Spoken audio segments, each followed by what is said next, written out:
The scent of battle hung in the air like a metallic shroud.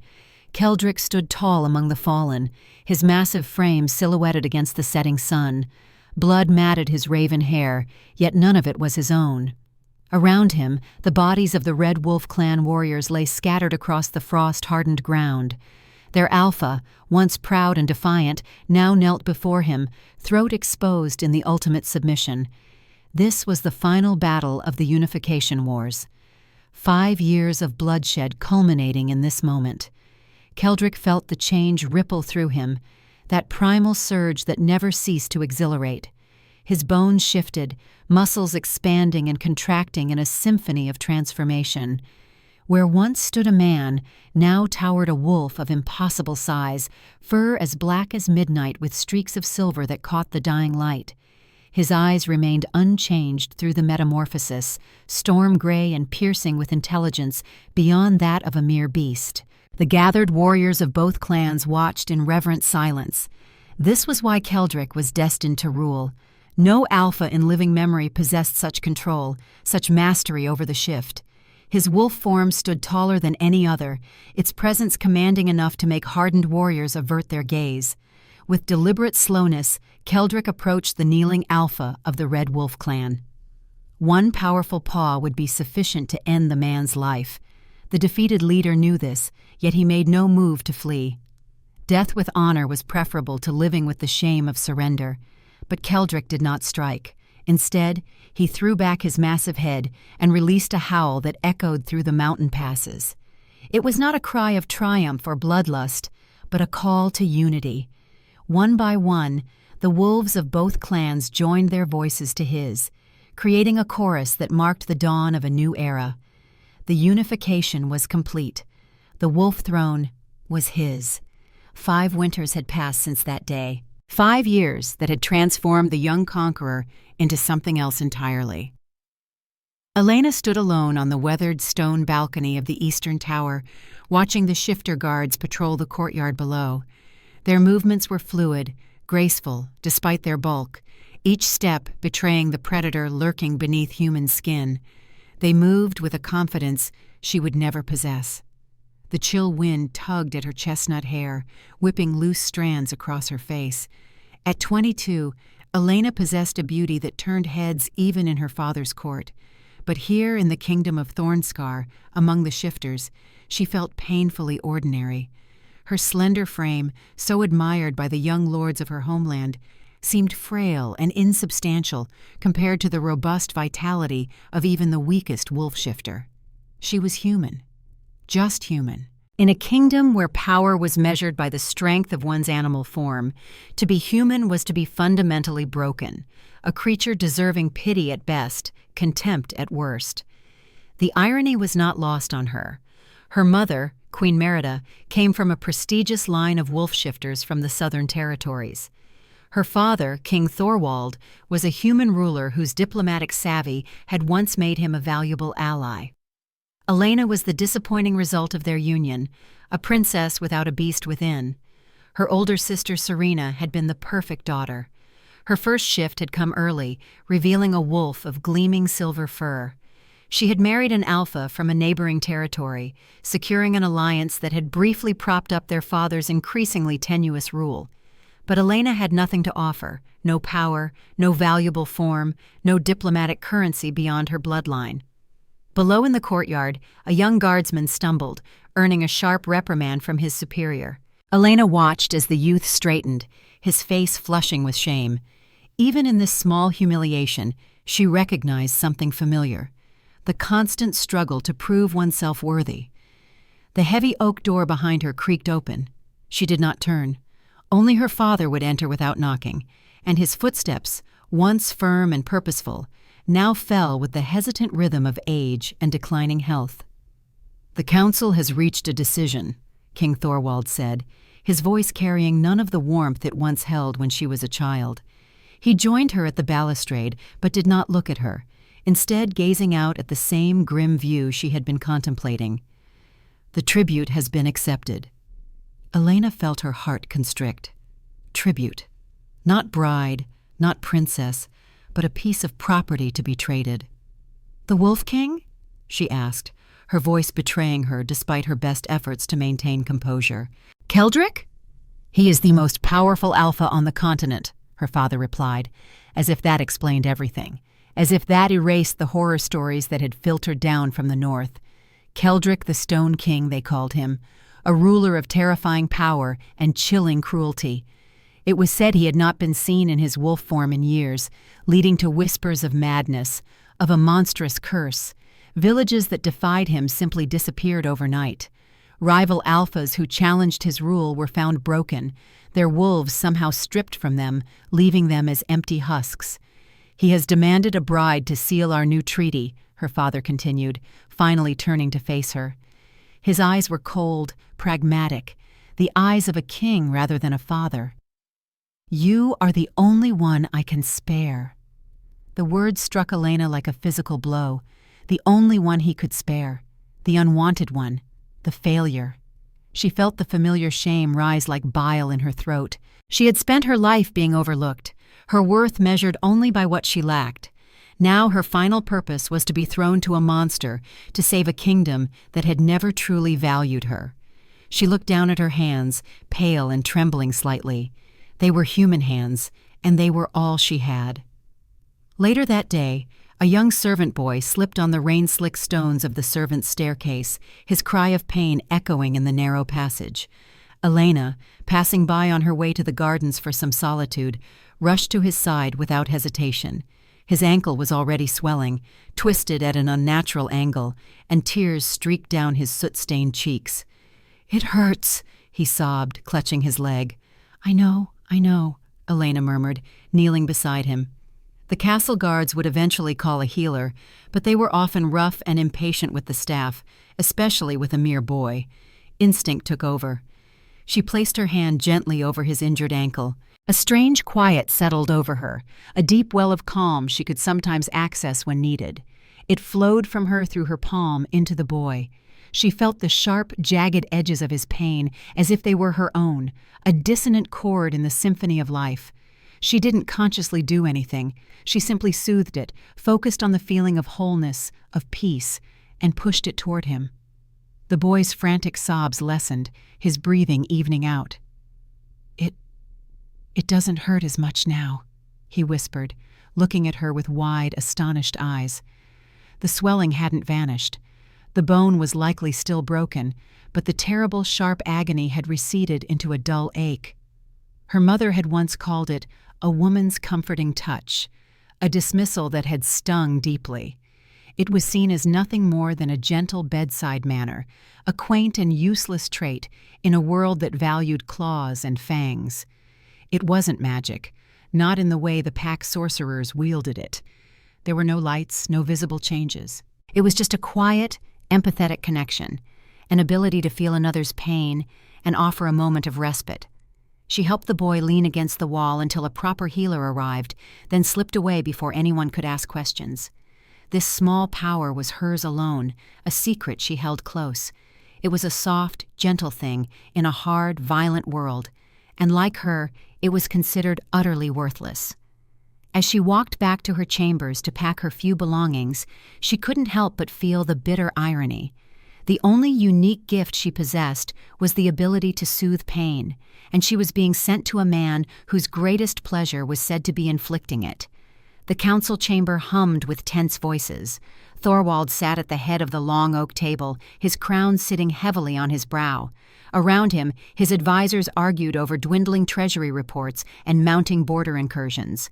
"The Northern Territories refused to pay their taxes for the third season," Lord Ferris announced, his jowls quivering with indignation. "They claim protection from the Wolf King."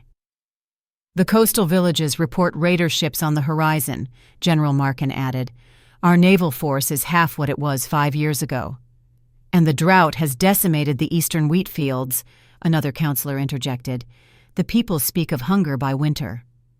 Elena stood in the shadows near the door, invisible as always during these proceedings. She watched her father's shoulders slump incrementally with each new report. The once proud king of Thornskar now seemed to physically diminish before her eyes. "Enough," Thorwald finally said, raising a hand that trembled slightly. "I have made my decision." The room fell silent. "I have accepted the Wolf King's proposal. Elena will go north as tribute, sealing our alliance with the Northern Pack." All eyes turned to Elena, many seeing her for the first time, despite her presence throughout the meeting. Some gazes held pity, others relief that their own daughters had been spared. "When does she leave?" Lord Ferris asked, already moving on to practical matters. "The Wolf King's emissary arrives tomorrow," Thorwald replied. "She departs with the dawn." So soon. Elena felt dizzy with the sudden reality of her fate. "Is she worthy of such an honor?" Lady Marilda asked, her voice dripping with false concern. "The Wolf King is known to value strength. Our princess has never manifested any shifter abilities." Elena felt the familiar sting of these words, though she maintained her composure. "The Wolf King requested her specifically," Thorwald said, surprising everyone, including Elena. His message stated that he required Thorwald's youngest daughter, the one with healing hands. A murmur rippled through the council. How did the Wolf King know of her minor ability? She had been careful to keep it private, knowing how shifters mocked such subtle gifts. "The arrangement benefits us greatly," Thorwald continued. "Full protection of our borders, reduced tribute for 5 years, and trading rights through northern territories." "A generous offer for a human bride," General Markin observed, his tone making clear his assessment of the uneven exchange. "The Stone King's generosity is suspect," said a voice from the corner of the room. Warwick, a veteran warrior who had fought against the Northern Pack during the Unification Wars, stepped forward. His face bore a long scar from jawline to temple, a gift from a wolf's claw. "I have seen Keldrick in battle. He is a monster in the shape of a man." "Watch your tongue," Thorwald warned. "He is soon to be my son by law." Warwick was undeterred. 5 years ago, during the final battles, Keldrick was unmatched. His wolf form was magnificent, terrifying in its power. No alpha in 100 years could stand against him. The old warrior's eyes grew distant with the memory. But something has changed. No one has seen his wolf form in years. Those who served him closely have disappeared. Villages under his protection speak of night terrors, of screams from the fortress. "Rumors and tavern tales," Lord Ferris dismissed. "Perhaps," Warwick conceded. "But I know this. A wolf who hides his true form harbors a terrible secret." Elena felt cold dread settle in her stomach. What kind of man was she being sent to? What terrible fate awaited her in the frozen north? She was given little time to contemplate these questions. The next morning, as promised, the Wolf King's emissary arrived. Captain Griffin stood in stark contrast to the opulent throne room of Thornscar. While the nobles of Elena's father's court draped themselves in silks and jewels, this man wore functional leather armor darkened with use and weather. His face was weathered, etched with scars that spoke of countless battles. A jagged mark ran from his left temple down to the corner of his mouth, pulling it into a permanent half-grimace. Despite his fearsome appearance, there was a dignified precision to his movements. His eyes, pale blue like winter ice, assessed everything with the calculated awareness of a seasoned warrior. When those eyes fell on Elena, she felt as though he was cataloging every strength and weakness in a single glance. "Captain Griffin of the Northern Guard," he introduced himself, offering a formal bow to King Thorwald. "Emissary of Alpha King Keldrick, Lord of the United Packs, Master of the Stone Fortress." "Thornscar welcomes you," Thorwald replied, though the welcome in his voice rang hollow. "You have come for my daughter." Griffin's gaze returned to Elena, and she was surprised to find not contempt, but careful consideration in his expression. "Princess Elena," he acknowledged with a respectful nod, "I am charged with your safe passage to Northcrag Fortress." Elena stepped forward, determined to show no fear despite the trembling she fought to control. "I am ready to fulfill my duty to my kingdom," she said, her voice steadier than she felt. Something like approval flickered in Griffin's eyes. "A noble sentiment, Princess. The journey is long and not without dangers. We depart within the hour." The preparations were a blur. Servants scurried to load her trunks onto the waiting carriages. Her mother, absent for most of Elena's childhood, made a brief appearance to drape an heirloom silver necklace around her neck, a parting gift that felt more like a brand of ownership than a token of affection. Her father's goodbye was equally perfunctory, a formal blessing, a reminder of her duty to both kingdoms, and a brief, awkward embrace that conveyed more relief than sorrow at her departure. Before she knew it, Elena was seated in a carriage of northern design, more functional than comfortable, pulling away from the only home she had ever known. Captain Griffin rode alongside, his posture alert, even as the castle of Thornscar faded into the distance. The escort was impressive, 20 wolf shifters on horseback, each bearing the emblem of the northern pack. They treated Elena with distant courtesy, but she noticed how they kept their distance, as if her humanity might be contagious. As the miles stretched before them, the landscape began to change. The gentle, cultivated fields of Thornscar gave way to wilder terrain.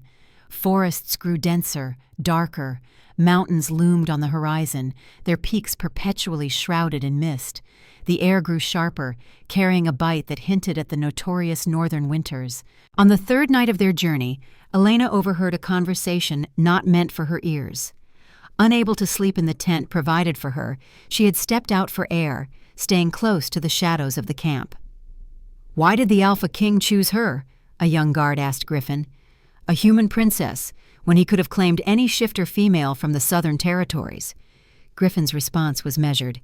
"It is not our place to question the Alpha's decisions." "But she's so fragile," the guard persisted. "She can't hunt, can't fight, can't even shift. What use is she to our pack?" "Perhaps usefulness is not always measured in claws and fangs," Griffin replied, an edge to his voice that silenced further questions. Later, as they continued their journey, Elena noticed Griffin watching her with increased interest. When they stopped to rest the horses, he approached her directly for the first time since leaving Thornscar. "You heard our conversation last night," he stated. Not a question. Elena saw no point in denying it. "Yes, and yet you show no anger."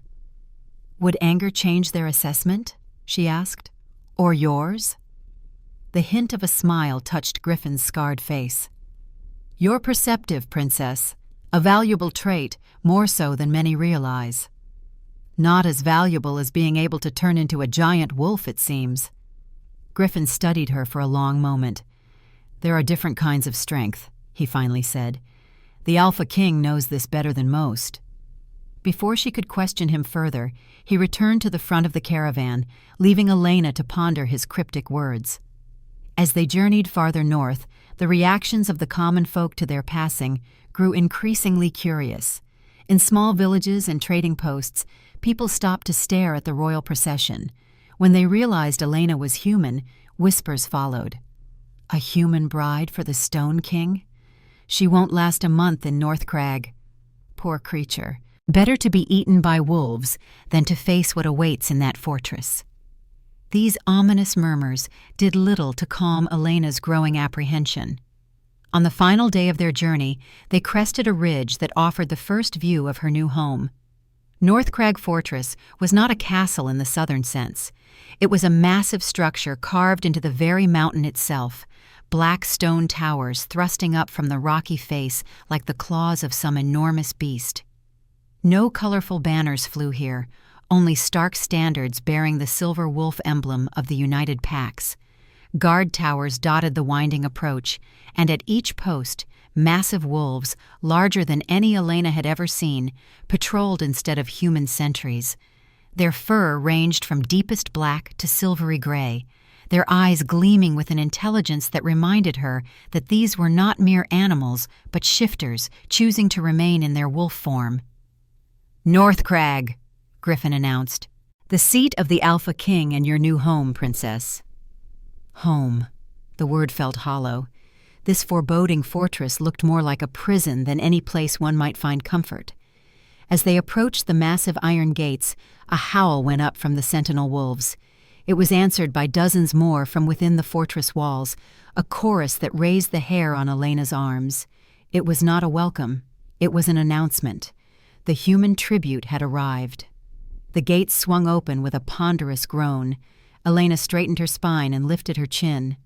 Whatever awaited her beyond those walls, whatever monster sat upon the wolf throne, she would face it with dignity. She was a princess of Thornscar, even if she was now nothing more than a tribute, a token of peace in a game of power played by men who saw her as expendable. Captain Griffin extended his hand to help her from the carriage. His ice-blue eyes held something that might have been respect, or perhaps pity. "Remember, Princess," he said quietly, "different kinds of strength." With those words echoing in her mind, Elena stepped through the gates of Northcrag Fortress to meet her fate. The great hall of Northcrag Fortress swallowed sound. Elena's footsteps, which should have echoed against the stone floors, seemed to vanish into the vastness of the chamber. Black granite walls soared upward, disappearing into shadows where torchlight could not reach. Massive ironwood beams crossed the ceiling, carved with scenes of wolves hunting through ancient forests. Unlike the southern castles with their tapestries and gold filigree, Northcrag embraced its stark nature. The only decorations were weapons, axes, swords, and spears mounted on the walls, each bearing the marks of actual combat rather than ceremonial design. This was not a place for comfort or beauty. It was a fortress built by warriors, for warriors. Griffin led Elena through the hall toward the dais at the far end. The walk seemed endless, giving her unwelcome time to absorb the dozens of eyes tracking her progress. Shifters lined the walls, members of the royal court judging from their fine leather attire. Their expressions ranged from curious to openly contemptuous. She caught whispers as she passed. Human. Weak. Prey. Elena fixed her gaze forward, refusing to acknowledge the murmurs. She focused on controlling her breathing, on projecting an outward calm that belied the frantic beating of her heart.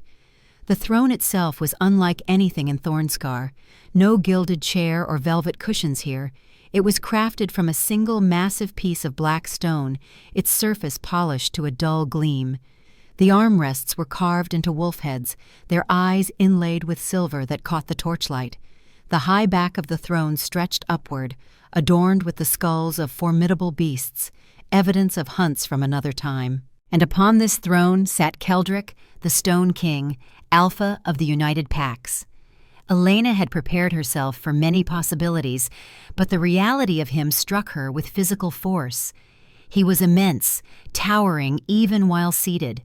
Broad shoulders strained against a simple black tunic that did little to conceal the powerful musculature beneath.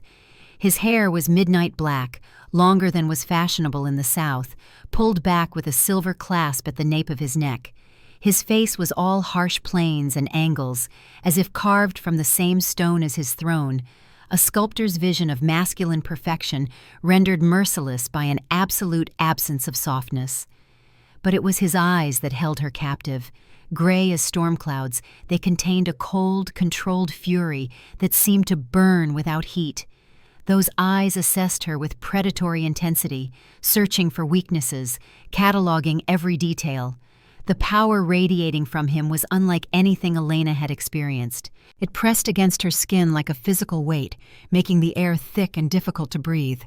This was the Alpha's presence, the dominance that commanded not just respect, but instinctive submission. Every shifter in the room stood straighter in his presence, their own power diminished by proximity to his. Elena stopped at the prescribed distance from the dais and forced herself into a curtsy, her movements stiff with tension. "Your Majesty," she managed, her voice barely audible in the cavernous hall. "The human princess," Keldric said, his voice a low, gravelly rumble stripped of all emotion. It was not a welcome. It was a statement of fact. "You are smaller than I expected." Shame and a surprising spark of anger flared within her. She was a princess, a king's daughter, yet he spoke of her as if she were livestock being appraised. She straightened from her curtsy and lifted her chin, meeting his icy gaze directly. "And you are exactly as I imagined, Your Majesty." The hall went deathly silent. Griffin tensed beside her, his body coiling with sudden alertness. The court watched, frozen, waiting for the Alpha's reaction to this unexpected defiance. Something dangerous flickered in Keldric's eyes. Surprise, perhaps, or interest. He leaned forward slightly in his throne, his presence intensifying until it was difficult for Elena to remain standing. "The South breeds its women with spirit, if not strength," he observed, his tone revealing nothing of his thoughts. "At least you will provide some entertainment before you fade into these stone walls." He rose from the throne in one fluid motion, revealing his true height. He stood at least a head taller than any other man in the room, his frame powerful without being bulky. There was an economy to his movements, a lethal precision that marked him as a predator among predators. "You are here to serve a purpose, Princess Elena," he continued, descending the steps of the dais with measured strides. "You will be a symbol of this alliance. You will appear when required, you will speak when spoken to, and you will stay out of my way. Is that understood?" Each word fell like a stone, building a wall between them. This was not a marriage proposal. It was a declaration of imprisonment. "Yes, Your Majesty," Elena replied, the words tasting bitter on her tongue. "Good," Keldrick said, turning away, his interest already fading. "Captain Griffin will show you to your chambers. I have no desire to see you again until the formal announcement of our union 3 days hence." He waved a dismissive hand, turning his attention to a map spread on a table to the side of the throne. The audience was over. She was nothing to him, a fragile human burden to be tolerated for political expediency.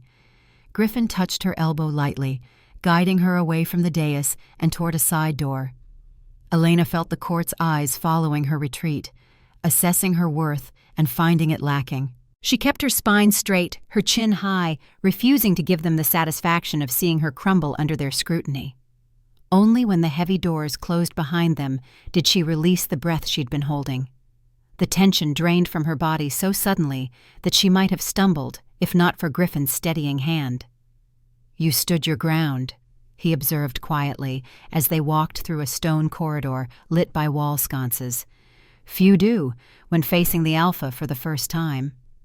Elena wasn't sure if he was complimenting her courage or commenting on her foolishness. "Was I supposed to cower?" The ghost of a smile touched Griffin's scarred face. "Most do, regardless of intention."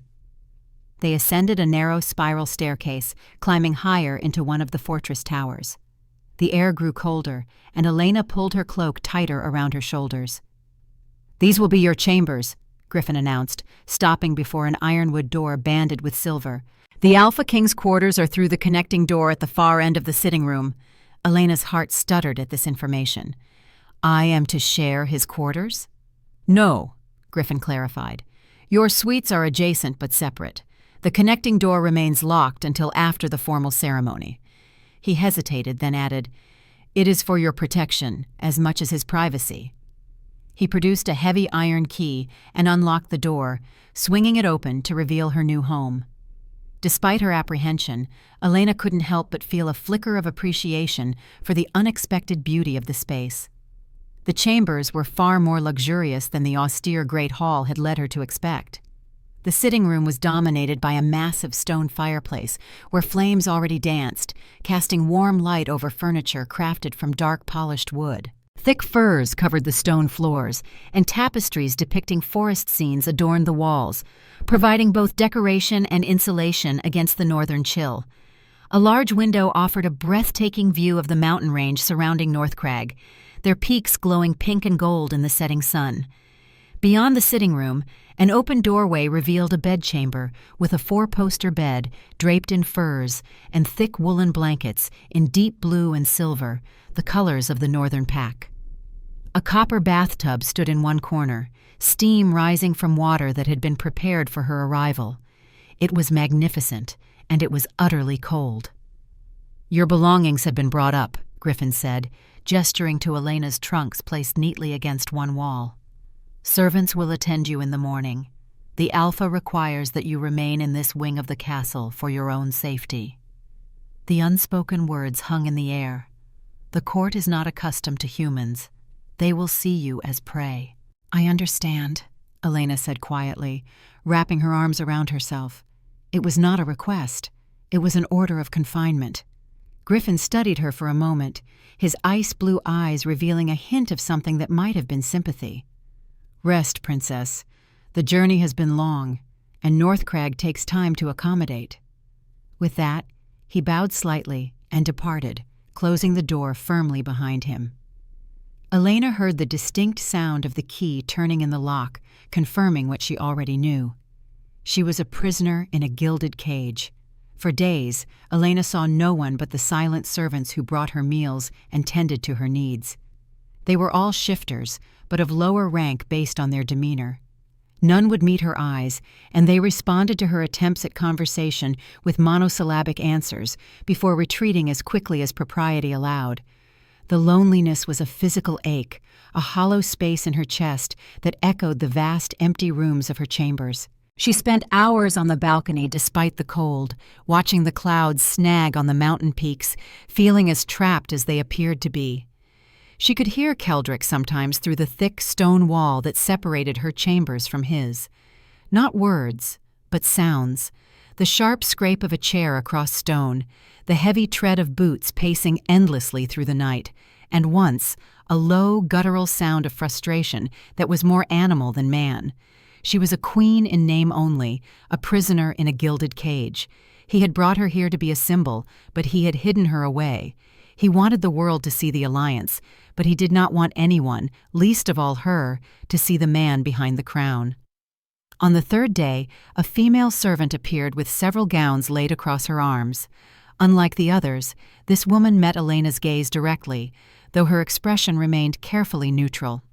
"For the ceremony tonight, Princess," she explained, laying the gowns across the bed for inspection. "I am Lyra, assigned as your personal attendant." The gowns were exquisite, crafted from materials Elena had never seen in the South. One was made from a silvery fabric that seemed to capture and reflect the light. Another from midnight blue velvet so deep it appeared to absorb it. All featured the clean, elegant lines favored in the North, rather than the elaborate embroidery and jeweled embellishments popular in Thornscar. "They're beautiful," Elena admitted, running her fingers over the unusual fabrics. "The silver," Lyra said, indicating the first gown, "is traditional for Northern Pack ceremonies. The Alpha King requested it specifically for you." Elena looked up sharply. "The king concerned himself with my attire?" Something flickered in Lyra's eyes. Surprise, perhaps, or caution. "The Alpha concerns himself with all aspects of his kingdom, Princess." The answer was diplomatic to the point of meaninglessness. Elena chose not to press further. "The ceremony will begin at sunset," Lyra continued. "I will return to help you prepare. Until then, is there anything you require?" Elena had 1,000 questions burning on her tongue. What was Keldrick truly like? What had happened to make him the cold, intimidating figure she'd met in the throne room? Were the rumors of a curse true? But she recognized the wariness in Lyra's posture. The woman might show her more courtesy than the other servants, but she was still the Alpha's subject first and foremost.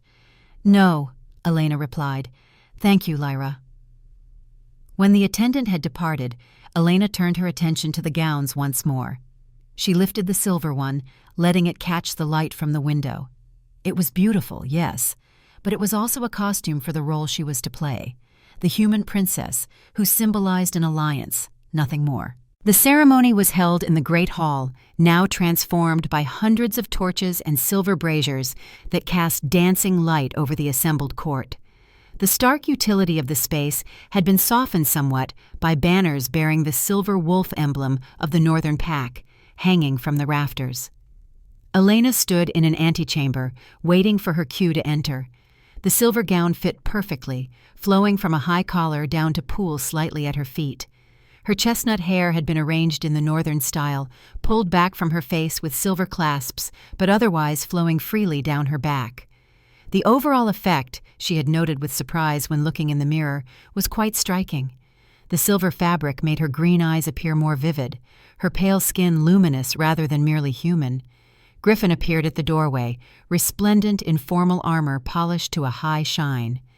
"It is time, Princess," he said, offering his arm. Elena took a deep breath and placed her hand on his forearm. "How many people will be there?" "The entire court," Griffin replied, "as well as representatives from all the United Packs, nearly 300 in all." 300 shifters, and she the only human. The thought made her stomach tighten with anxiety. "Remember," Griffin said quietly as they approached the main doors to the great hall, "you represent not just your kingdom, but the future of both our peoples. Hold your head high." The massive doors swung open, and a hush fell over the gathered assembly. Elena felt the weight of hundreds of eyes as Griffin escorted her down the central aisle toward the dais where Keldric waited. The Stone King stood before his throne, dressed in black leather and silver accents that emphasized his imposing physique. His expression was as impassive as it had been during their first meeting, giving away nothing of his thoughts.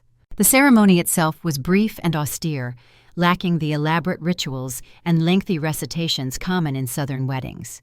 A white-haired elder of the pack, introduced as the keeper of traditions, spoke briefly about the significance of alliances and the strength found in unity. There was no mention of love or devotion, only of duty and honor.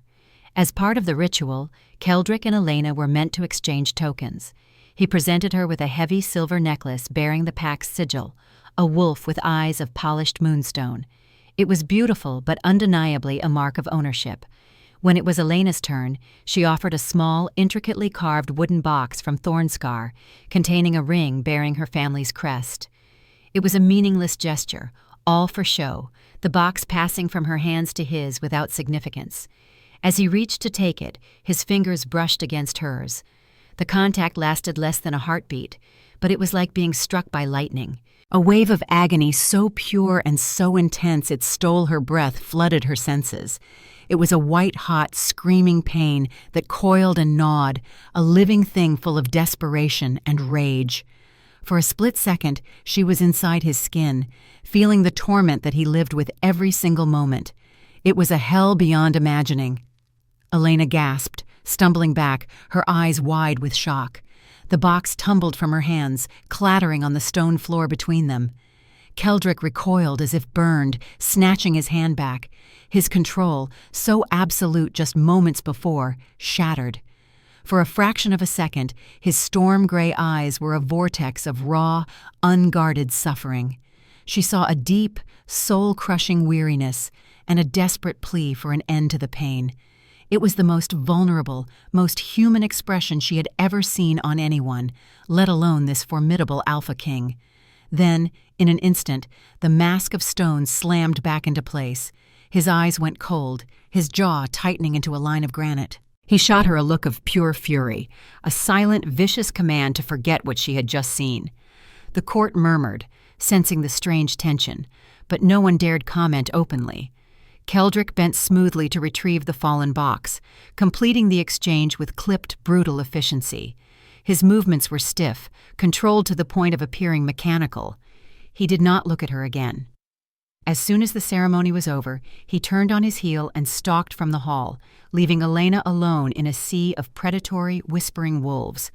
She stood trembling, the phantom echo of his pain still vibrating through her. The Stone King was not made of stone at all. He was a man being broken on a wheel of unending agony. Griffin appeared at her side, his expression unreadable. "Your chambers, my lady," he said, his voice carefully neutral. He led her not back to the antechamber, but through a different door, deeper into the heart of the royal wing. The journey back to her rooms passed in a blur. Elena's mind raced, trying to make sense of what had just happened. The pain she had felt from that brief contact was unlike anything she had ever experienced through her healing ability. It was not a localized injury or illness, but an all-consuming torment that seemed to radiate from Keldric's very bones. And he lived with it constantly. The realization made her heart ache with unexpected compassion for the man who had treated her with such cold disdain. "Captain Griffin," she said quietly as they reached her door, "what afflicts the king?" Griffin's face betrayed nothing, but his shoulders tensed slightly. "I do not know what you mean, Princess." "You know exactly what I mean," Elena persisted. "Something is wrong with him, something beyond normal suffering." For a long moment, Griffin said nothing, his scarred face impassive. Then he sighed, a small concession of truth. "The Alpha King bears many burdens," he said carefully. "It is not for any of us to question how he carries them." It was not a denial. It was a warning to let the matter rest. Elena nodded, understanding that she would get no more from him tonight. "Thank you for escorting me, Captain." Griffin bowed slightly and retreated, leaving her alone with her troubled thoughts. That night, a storm raged outside, lightning illuminating the mountains in brief electric flashes. Elena stood by her window, watching the savage beauty of the northern weather, so different from the gentle rains of Thornscar. The wind howled around the fortress towers, a primal sound that seemed fitting accompaniment to the turmoil in her mind. But another sound cut through the howl of the wind, a low, pained groan from the other side of the wall, separating her chambers from Keldrick's. It was deeper and more visceral than anything she had heard from him before. It was the sound of a body and spirit at their breaking point. The groan intensified, rising in pitch to a guttural roar of pure, unadulterated agony. It was the sound of an animal caught in a trap, tearing at its own flesh to get free. The sound ripped through Elena, stirring the strange, empathetic sense within her. She could almost feel the echoes of his pain, sharp and jagged even through the stone. Her heart hammered against her ribs. She was supposed to stay here, silent and obedient. To go to him would be to defy his explicit command. He would be furious. He might even harm her. Another roar, this one ending in a choked-off sob of desperation, decided for her. She could not sit here and do nothing while another living being suffered so terribly. It was not in her nature. Whatever the consequences, she had to try. With trembling hands, she unlatched her door and slipped into the darkened corridor. The guards usually posted there were gone, likely dismissed by the king in his desperate need for privacy, or perhaps even by Griffin, to spare them from witnessing their alpha's torment. The only light came from the flickering torches in wall sconces, casting long, dancing shadows. She followed the terrible sounds to a set of heavy ironwood doors at the end of the hall, the king's private chambers. They were slightly ajar. Peering through the crack, she saw Griffin standing just inside, his back to her, his shoulders slumped in helpless despair. "My king, you must let the healers try," Griffin pleaded, his voice thick with concern. "Get out!" Keldrick's voice was a shredded wreck, barely human. "Leave me." Taking a deep breath, Elena pushed the door open and stepped inside. Griffin spun around, his eyes wide with shock and alarm.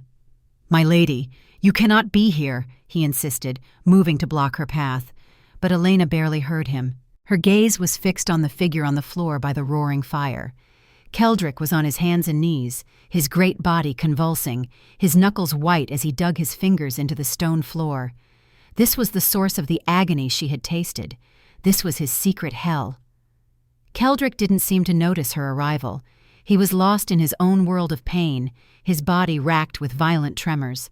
His silken tunic was soaked with sweat, plastered to the corded muscles of his back, which were spasming uncontrollably. A low, continuous growl of agony rumbled in his chest. "Go," Griffin hissed at her, moving to block her path.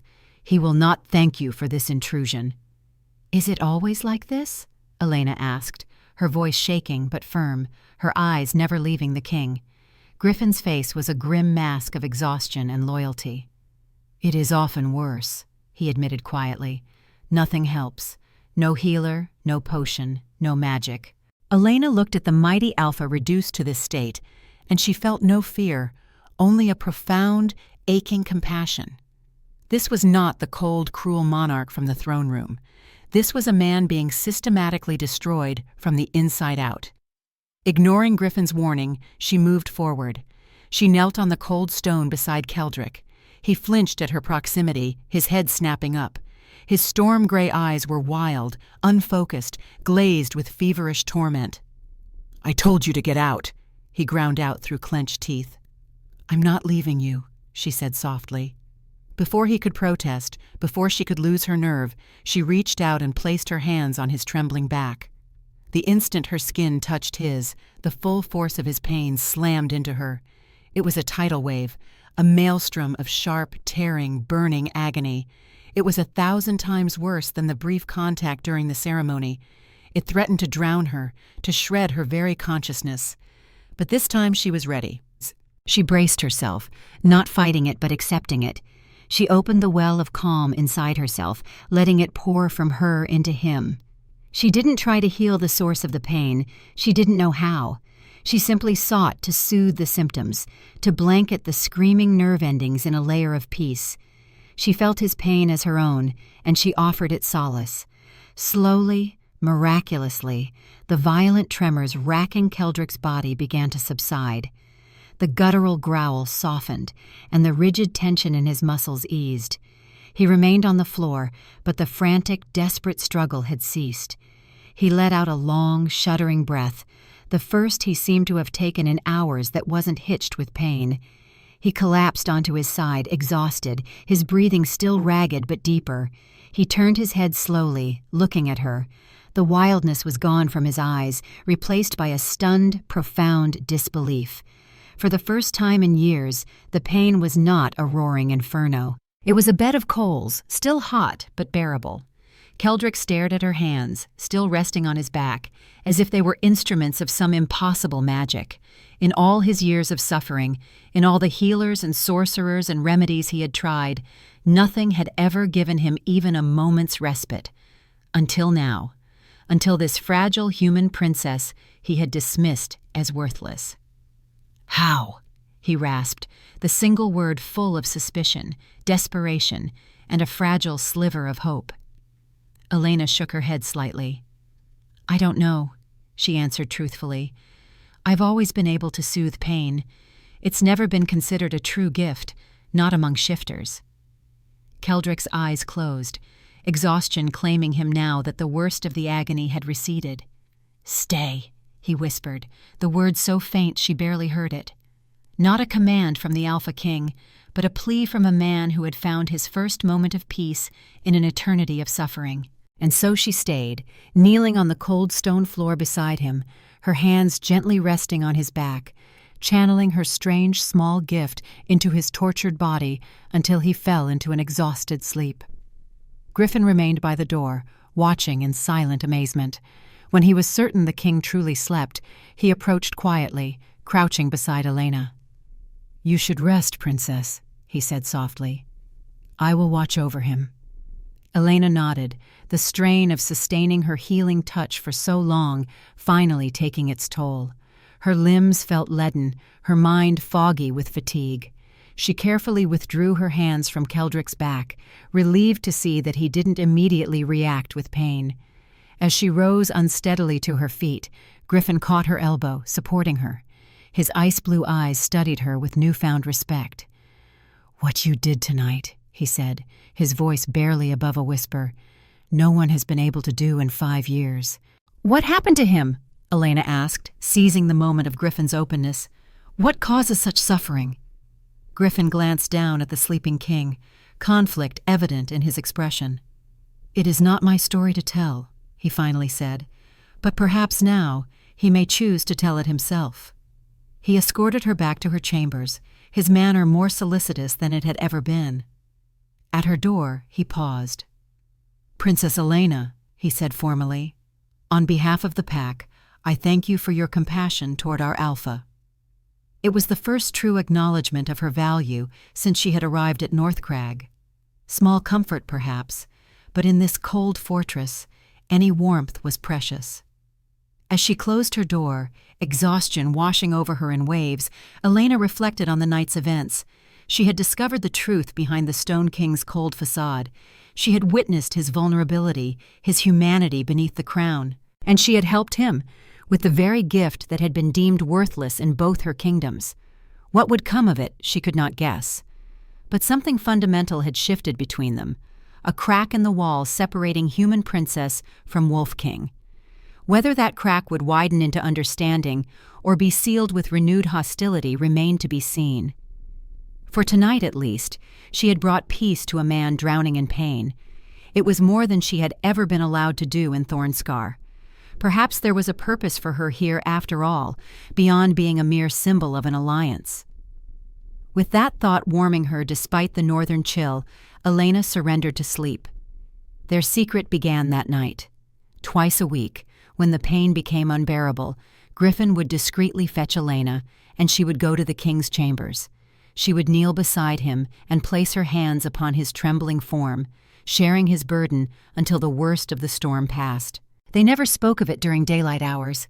It was a silent, desperate ritual performed in the shadows. Keldric remained the cold, distant king in public, and Elena the isolated human princess. But slowly, subtly, things began to change. After the fourth night of healing, Keldric remained conscious, the pain receding enough for him to maintain awareness.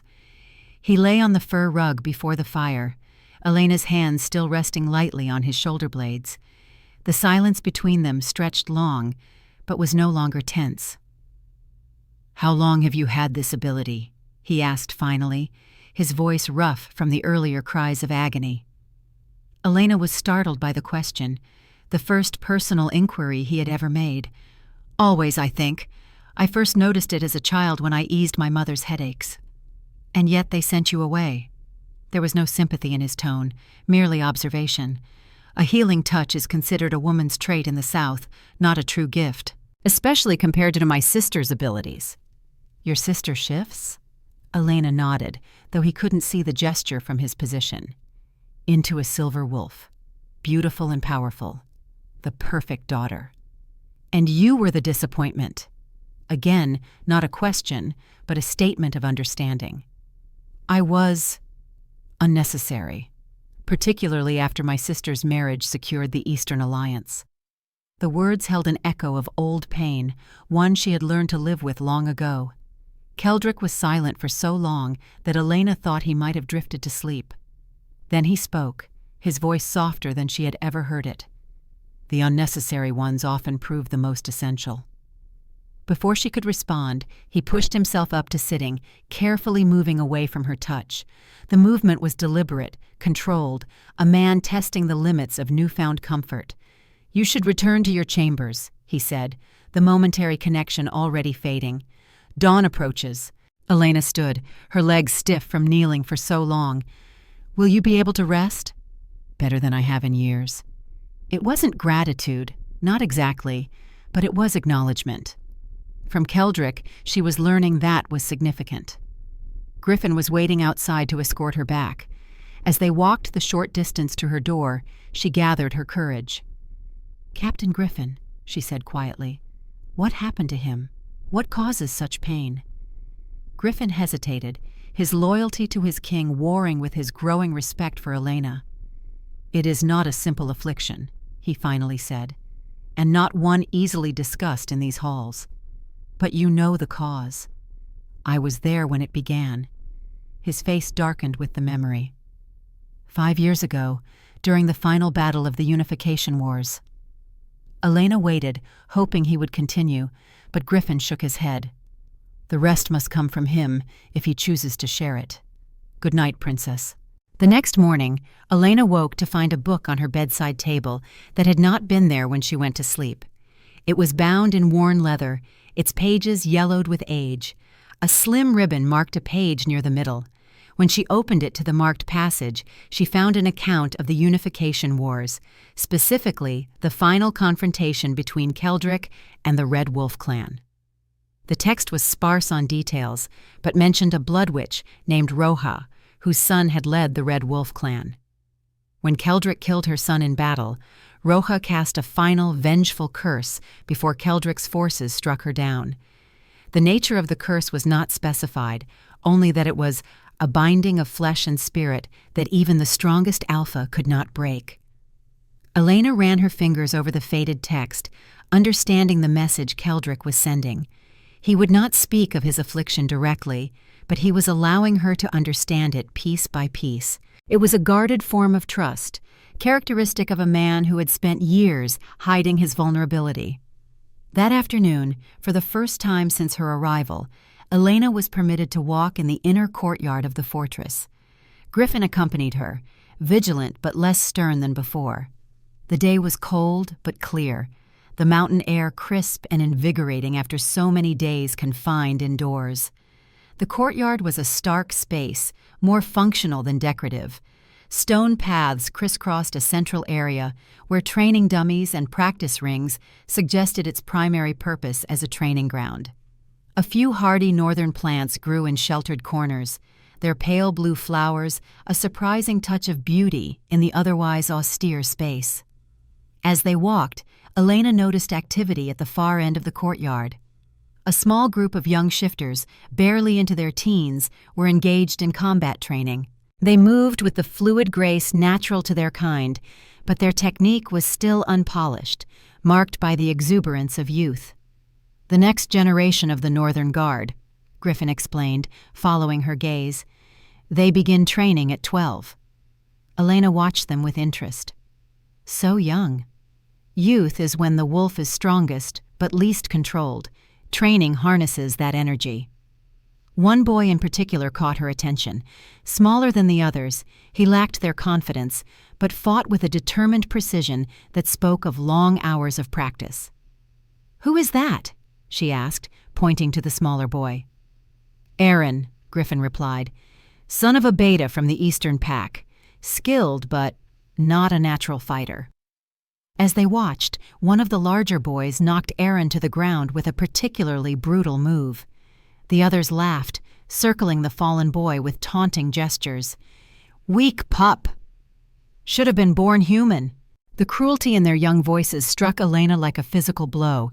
Without thinking, she started toward them. "Princess," Griffin warned, but she was already moving.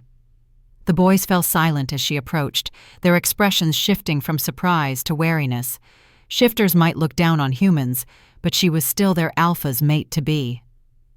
"Are you injured?" she asked Aaron, who remained on the ground, his face flushed with embarrassment. "No, my lady," he mumbled, scrambling to his feet and avoiding her gaze. Elena turned to the largest boy, clearly the ringleader. "What is your name?" "Torin, my lady," he replied, a hint of defiance in his tone despite the formal address. "Torin, in my homeland, warriors are judged not by how they dominate those weaker than themselves, but by how they elevate them." Her voice was calm, but carried. "A true alpha makes his entire pack stronger, not just himself." The boys exchanged uncertain glances, unused to being addressed by a human, especially one speaking of pack dynamics. "Now," Elena continued, "I believe you were practicing disarming techniques. Perhaps Aaron could benefit from a proper demonstration rather than mockery." Torin looked as though he might protest, but a subtle shift in Griffin's posture silenced him. With grudging compliance, he moved to demonstrate the technique to Aaron properly. As Elena turned to continue her walk, she caught Griffin watching her with an expression she couldn't quite read. "Was that inappropriate?" she asked, suddenly uncertain of her place. "Unexpected," Griffin replied, "but not inappropriate. The young ones need to learn that strength comes in many forms." He paused before adding, "The Alpha King would likely say the same." The incident in the courtyard spread quickly through the fortress. By evening, whispers followed Elena through the corridors during her brief, escorted journeys to meals or the library.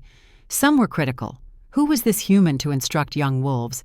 But others held a note of curiosity, even respect. 3 nights later, when Elena was summoned to Keldrick's chambers, she found him in better condition than usual. The pain was present, visible in the tension of his shoulders and the tight line of his jaw, but he was upright, seated in a chair rather than writhing on the floor. "Your methods in the courtyard were unorthodox," he said without preamble as she entered, Griffin closing the door behind her. Elena froze, uncertain if she was being reprimanded. "I apologize if I overstepped. You spoke of alphas making their pack stronger, not just themselves." His gray eyes studied her with unsettling intensity. "Those are not the words of someone who views shifters with fear or contempt." "I don't fear or contemn shifters," Elena replied carefully. "I envy certain aspects of your strength, but I've seen enough of both our kinds to know that power takes many forms." Keldrick's expression remained unreadable, but something in his posture eased slightly. "Torin's father came to me today, concerned that his son was being influenced by human ideas." A hint of something almost like amusement flickered in his eyes. I informed him that his son was being reminded of pack values that predate our contact with humans. It wasn't approval exactly, but neither was it the rebuke she had feared. Emboldened, Elena moved closer, taking her usual position beside his chair. "The pain is less tonight," she observed. "It ebbs and flows like the tide, though the sea never fully retreats." He leaned forward slightly, allowing her access to his back. As she placed her hands on his shoulders, the now familiar sensation of his pain flowed into her. It was indeed less intense than usual, a dull roar rather than a raging inferno. She channeled her calm into him, feeling his muscles gradually uncoil beneath her touch. "How does it work?" Keldrick asked after several minutes of silence. "This ability of yours." Elena considered the question. No one had ever asked her to explain her gift before. They had simply dismissed it. "I feel the pain as you do," she explained slowly, trying to articulate what had always been instinctual. "Not just that pain exists, but its exact nature, sharp or dull, burning or aching. Once I feel it, I can soothe it, like smoothing the wrinkles from fabric." "You take it from me." "Not exactly. I share it. But in the sharing, it becomes less somehow. Diluted." Keldrick turned slightly, enough to see her face. "You willingly take my pain into yourself." The wonder in his voice made her uncomfortable. "It's not so noble. The pain I feel is an echo, not the full force you endure." "Still." He held her gaze for a long moment. "Few would willingly share even an echo of another's suffering." They fell silent again, the crackling of the fire the only sound in the large chamber. After a time, Keldrick spoke again. "The curse was cast by a blood witch named Roja. Her son led the Red Wolf clan, the last to resist unification." Elena kept her hands steady on his back, not reacting to this sudden sharing of information. "I read about her in the book you left me." "The book tells what is known publicly. The truth is more complex." He stared into the fire, his profile harsh in the flickering light. "I killed her son in combat, an honorable death by our standards. But Roja did not adhere to the old ways. She used forbidden blood magic to curse me with her dying breath." His voice grew darker, weighted with memory. "She bound my wolf to my pain. The more I suffer, the stronger the curse becomes. And the stronger the curse, the more I suffer. An elegant trap, designed to destroy me slowly." "Can it be broken?" Elena asked softly. "Many have tried. Pack sorcerers, southern mages, even a desert mystic from beyond the burning plains. None succeeded. The binding is too deep, too fundamental. It is a curse of hatred, designed by one who understood both magic and wolves all too well." "So you endure." "I endure," he agreed grimly. "Though before you came, I had begun to wonder for how much longer." The admission hung in the air between them, heavy with implication. Keldrick, the mighty Alpha King, had been contemplating his own end. "And now?" Elena asked, barely above a whisper. Keldrick was silent for so long she thought he might not answer. When he finally spoke, his voice was low but clear. "Now I have moments of respite. It is unexpected." It wasn't hope, not exactly, but it was something close to it. A recognition that his existence was no longer solely defined by suffering. The nature of their strange relationship began to shift after that night. The silent clinical healing sessions evolved into conversations that stretched beyond his pain and her ability to soothe it. Keldrick spoke of his vision for the united packs, of the old conflicts that had kept shifters weak and divided. Elena shared stories of Southern customs, of the human perspectives on the ancient wars between their peoples. In public, they maintained their formal distance. Keldrick was still the stern, imposing Alpha King, and Elena the quiet human bride. But in the privacy of his chambers, a tentative understanding began to grow. One night, nearly a month after their first healing session, Elena arrived to find Keldrick in the throes of the worst episode she had yet witnessed. He was not merely in pain, but undergoing a horrifying partial transformation. His body contorted unnaturally, caught between human and wolf forms, bones audibly cracking as they attempted to reshape themselves. Griffin met her at the door, his face pale with concern. "It's bad," he warned. "Worse than usual." Elena rushed past him to where Keldrick writhed on the floor, groaning through clenched teeth that were elongating into fangs before retracting again. His skin rippled as fur attempted to emerge, only to recede in painful spasms. Black veins pulsed across his exposed arms and face, a visible manifestation of the curse's malevolent energy. "What triggered this?" she asked Griffin urgently, kneeling beside the suffering king. "Lord Magnus," Griffin replied grimly, naming Keldrick's uncle, a traditionalist who had never fully supported his nephew's rule. He challenged the Alpha's decisions regarding the eastern border patrols. It was a public confrontation. Elena understood immediately. Any threat to Keldrick's authority, any spike in strong emotion, seemed to feed the curse. It was a cruel mechanism designed to make him fear his own power and passion. She placed her hands on Keldrick's contorting form without hesitation. The backlash of agony and malevolent energy was staggering. It felt like plunging her hands into a fire fed by pure hatred. But she held on, pouring every ounce of her soothing calm into him. This time, she didn't merely try to dull the pain. Guided by instinct, she sought the dark energy itself, the curse that twisted his natural transformation. She could perceive it now as a separate entity, a parasitic force feeding on Keldrick's suffering. She pictured him as she knew he truly was, a proud, powerful alpha, his spirit a magnificent wolf of shadow and storm. She held that image in her mind and pushed it against the tide of the curse's corruption. Slowly, the violent transformation began to subside. The black veins receded, and Keldrick's body settled back into its human form, though still trembling with exhaustion. His breathing, which had been rapid and shallow, gradually deepened. When he finally opened his eyes, they were clear again, the feral glow replaced by his normal stormy gray. He looked at Elena with an expression of profound vulnerability and gratitude that made her heart constrict. "You're getting stronger," he observed hoarsely. "Or perhaps the curse is weakening," she suggested. Keldrick shook his head slightly. "The curse does not weaken. It is hatred given form, and hatred does not simply fade." "Then what must be done to break it?" He closed his eyes briefly. "I do not know. Perhaps nothing can be done. Perhaps this is simply my fate, to rule but never fully embrace my true nature." The defeat in his voice stirred something protective in Elena. "I don't believe that. There must be a way." Keldrick reached up, touching her cheek with surprising gentleness. "You are a strange one, Elena of Thornscar, a human who defends a wolf's right to his true form." The unexpected touch and the use of her name, the first time he had spoken it directly to her, sent a warmth through Elena that had nothing to do with healing magic.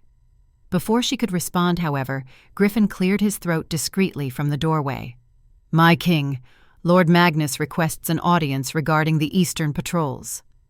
Keldrick's expression hardened instantly, the brief moment of connection severed. "Tell him I will see him in the council chamber in an hour." As Griffin departed with the message, Keldrick pushed himself up to sitting, his movements careful but steadier than Elena would have expected after such an intense episode. "You should not have to spend your nights on a cold stone floor," he said, his tone more formal again. "I don't mind," Elena replied honestly. "It's good to be useful." Something flickered in Keldrick's eyes, frustration perhaps, or regret. "Is that all you seek? Usefulness?" The question caught her off guard. "What else should I seek in a marriage not of my choosing?" "What indeed?" Keldrick rose to his feet, towering over her still kneeling form. "Return to your chambers, princess. The hour grows late, and I have council matters to attend to."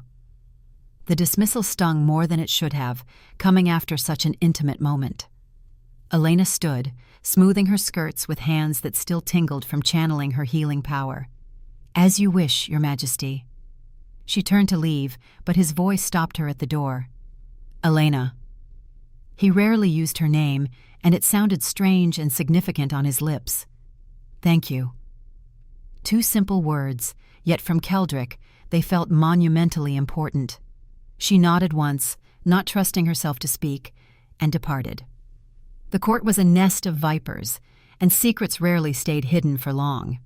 Despite their discretion, Elena's late-night visits to the king's chambers, however innocent, began to draw notice. Whispers circulated, growing more elaborate with each retelling.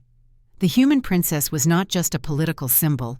She was the king's personal pet, summoned to his chambers for his pleasure. The rumors were crude and demeaning, painting Elena as a human concubine who had somehow bewitched the mighty Alpha. They stung, but she endured them with the quiet dignity she had cultivated over years of being overlooked in her father's court. Keldric, when he heard the whispers, responded with cold fury. A servant caught spreading particularly salacious tales was publicly stripped of rank and assigned to the fortress kitchens. The message was clear. The king's private life was not a subject for court entertainment. But one voice grew louder and more venomous than the rest, that of Lord Magnus, Keldric's uncle.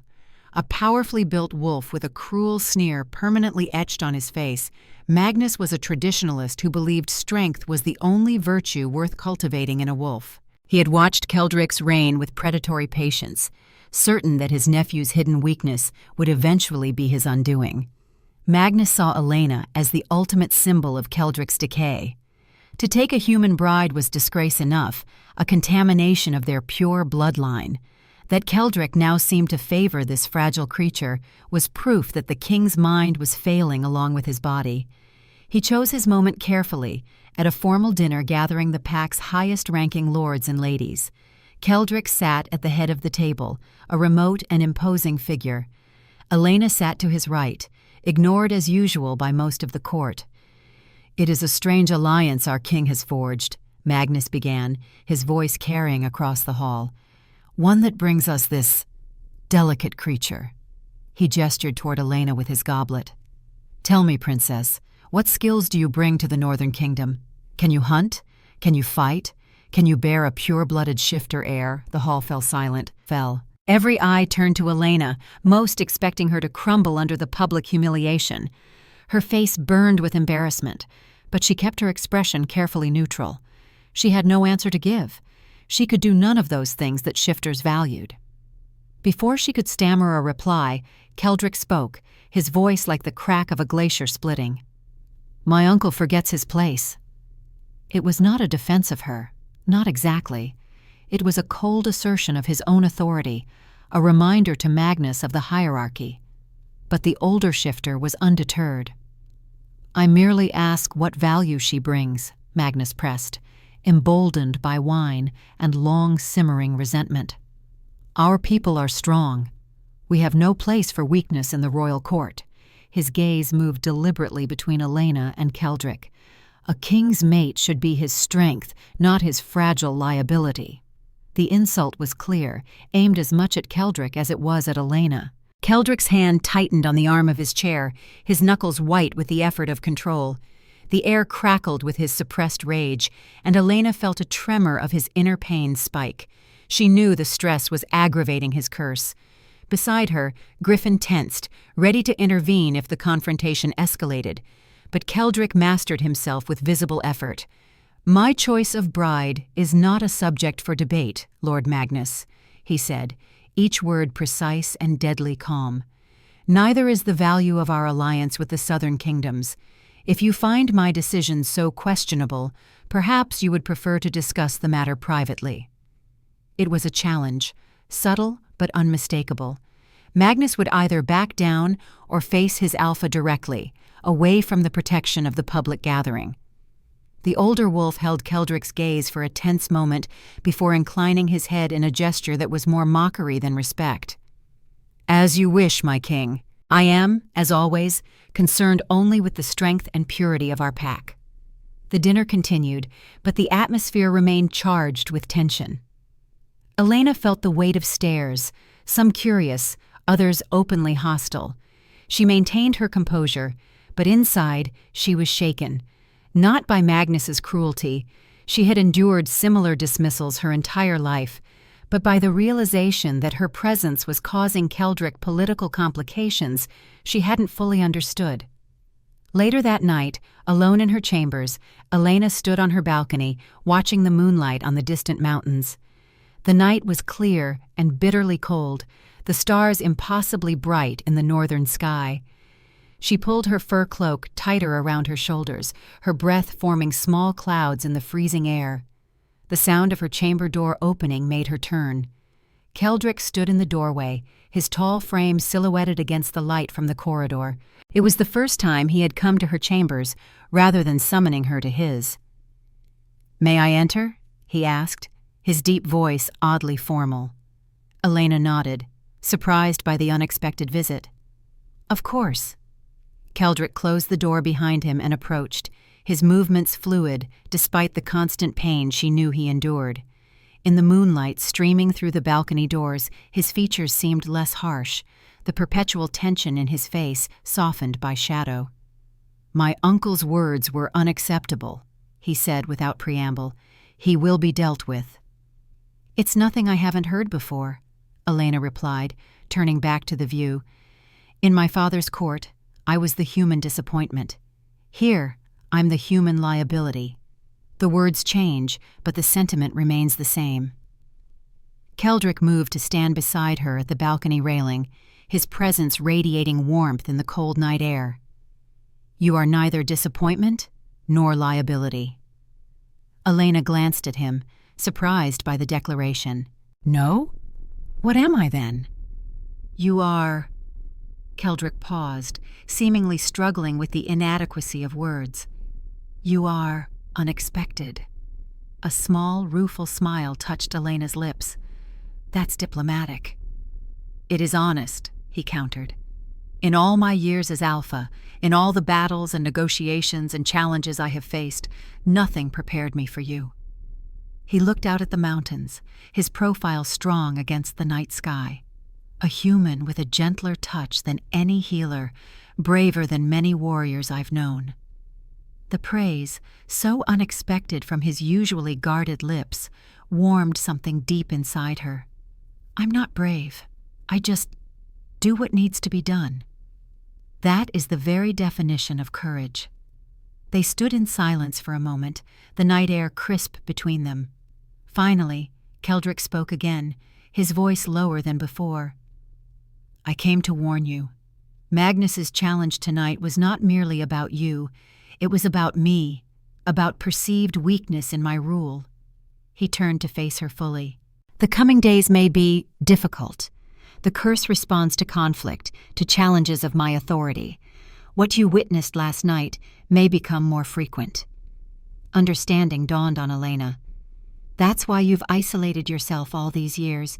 Any strong emotion, any threat to your control—" "Feeds the curse," Keldrick confirmed.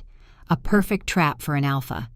To rule effectively requires strength and passion, yet those very qualities trigger the curse. And Magnus knows this? He suspects. Many do, though none know the full truth. They see only that I no longer shift, that I've grown more contained over the years." Elena studied his face, seeing beyond the mask of controlled strength to the constant battle raging beneath. "What can I do?" "Continue as you have been," Keldrick replied. "Your presence, your ability, it gives me moments of clarity I had forgotten were possible." He hesitated, then added, "But understand that our arrangement puts you at risk. There are those who would see you removed to weaken me further." The warning was clear, his concern for her safety evident despite his formal tone. Elena felt a surge of emotion that surprised her with its intensity. "I'm not afraid," she said firmly. "Not of Magnus, not of the court's whispers, not even of the curse." Keldrick's eyes, usually so controlled, flickered with something warmer. "Perhaps you should be. Fear keeps one alert to danger." "I've spent my life being afraid of not being enough," Elena replied quietly. "I'm tired of fear."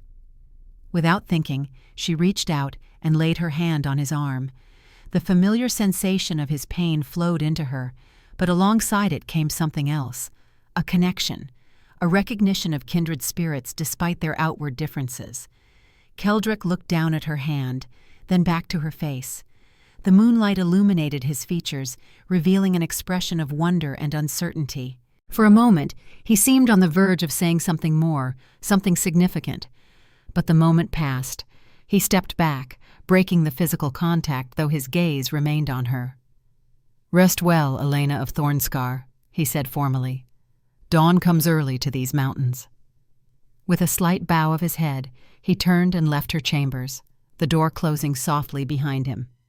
Elena remained on the balcony for a long time after, watching the stars wheel slowly overhead, pondering the strange twist of fate that had brought her to this place, to this man. For the first time since arriving at North Crag, she felt not like a tribute or a symbol, but like someone with purpose, someone necessary. The stress of Magnus's public challenge triggered the worst episode Elena had yet witnessed. 3 nights after the confrontation, Griffin came for her, his face pale with urgency. "It's bad, my lady. Worse than ever before." Elena followed him swiftly through the darkened corridors, her heart pounding with concern. When they reached Keldrick's chambers, the scene that greeted her made her blood run cold. The king was not merely in pain, but caught in a grotesque half-transformation. His body contorted on the stone floor, joints bending at impossible angles. His bones audibly cracked and reformed, his limbs elongating then contracting as his skin stretched taut over shifting musculature.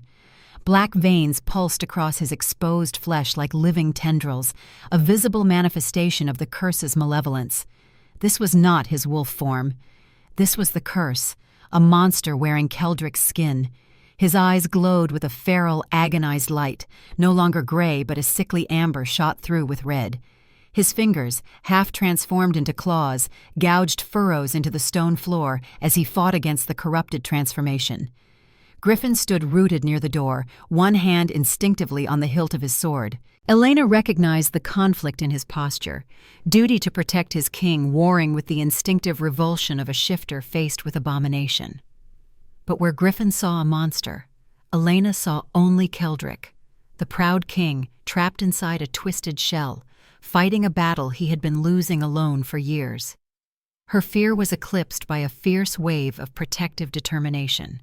She walked forward, her steps steady despite the horrific sight before her. She knelt before the writhing form, just out of reach of those deadly half-formed claws. "Keldrick," she said, her voice clear and calm. The creature on the floor stilled momentarily, its glowing eyes fixing on her. A low growl vibrated in its chest, neither fully human nor wolf. "It's all right," she whispered, her heart aching for his suffering. "I'm here." She reached out, not with hesitation, but with absolute certainty, and placed her hands on the hot, twisted flesh of his shoulder. The backlash of agony and malevolent energy was staggering, far worse than anything she had previously experienced. It felt like plunging her hands into a fire fed by pure hatred. But Elena held on, focusing all her concentration on the task. She poured every ounce of her soothing calm into Keldrick, not just dulling the pain, but confronting the dark energy itself. She could perceive it now. The curse was a separate entity, a parasitic force feeding on his suffering and twisting his natural wolf form into this grotesque parody. She pictured Keldrick as she knew he truly was, a proud, powerful alpha, his spirit a magnificent wolf of shadow and storm. She held that image firmly in her mind and pushed it against the tide of the curse's corruption. For several terrifying moments, nothing happened. The curse fought back, sending fresh waves of agony through both of them. Elena gasped, but maintained her grip, refusing to surrender. Then slowly the violent transformation began to subside. The black veins receded, and Keldrick's form, while still not fully human, stabilized into something less monstrous. The feral glow in his eyes dimmed, replaced once more by their natural stormy gray. He lay panting on the floor, exhausted, his breathing ragged, but deeper now. The worst was over, though Elena could see he was still trapped in a half-shifted state, not the monstrous form of moments before, but neither fully human nor fully wolf. It seemed to be as far back as the curse would allow him to retreat.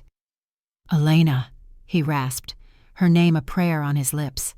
"I'm here," she assured him, continuing to channel her healing energy. "I'm not going anywhere." For the first time, Keldrick looked at her with complete openness, all defenses stripped away by pain and exhaustion. In that unguarded moment, Elena saw not the intimidating Alpha King, but a man who had endured unimaginable suffering alone for years, a man who had just shown her the absolute worst of his curse, his most profound shame, and yet she had not run. "How?" he asked, the single word encompassing a multitude of questions. How could she bear to touch him in this state? How could she face his monstrous form without revulsion? How could she still see him beneath the curse's corruption? "I see you," Elena said simply, understanding the depth of his question. Not the curse, not the crown. You. Something shifted in Keldrick's eyes, a warming that had nothing to do with the feral glow of minutes before. He reached up, his hand still partly clawed, and touched her cheek with surprising gentleness. "No one has ever seen me," he admitted, his voice rough with emotion. "Not since this began." Elena covered his hand with her own, accepting both his human and wolf aspects without fear. "I do," and they remained like that, connected in a moment of profound understanding, until Keldrick's body finally completed its return to human form. Griffin, who had maintained a respectful distance, approached only when he was certain the danger had passed. "My king," he said quietly, "you should rest now." Keldrick nodded, the exhaustion of the ordeal evident in every line of his body. With Elena and Griffin's assistance, he made his way to his bed, collapsing onto the furs with a deep sigh. As Elena turned to leave, Keldrick caught her wrist. "Stay," he whispered. "Please."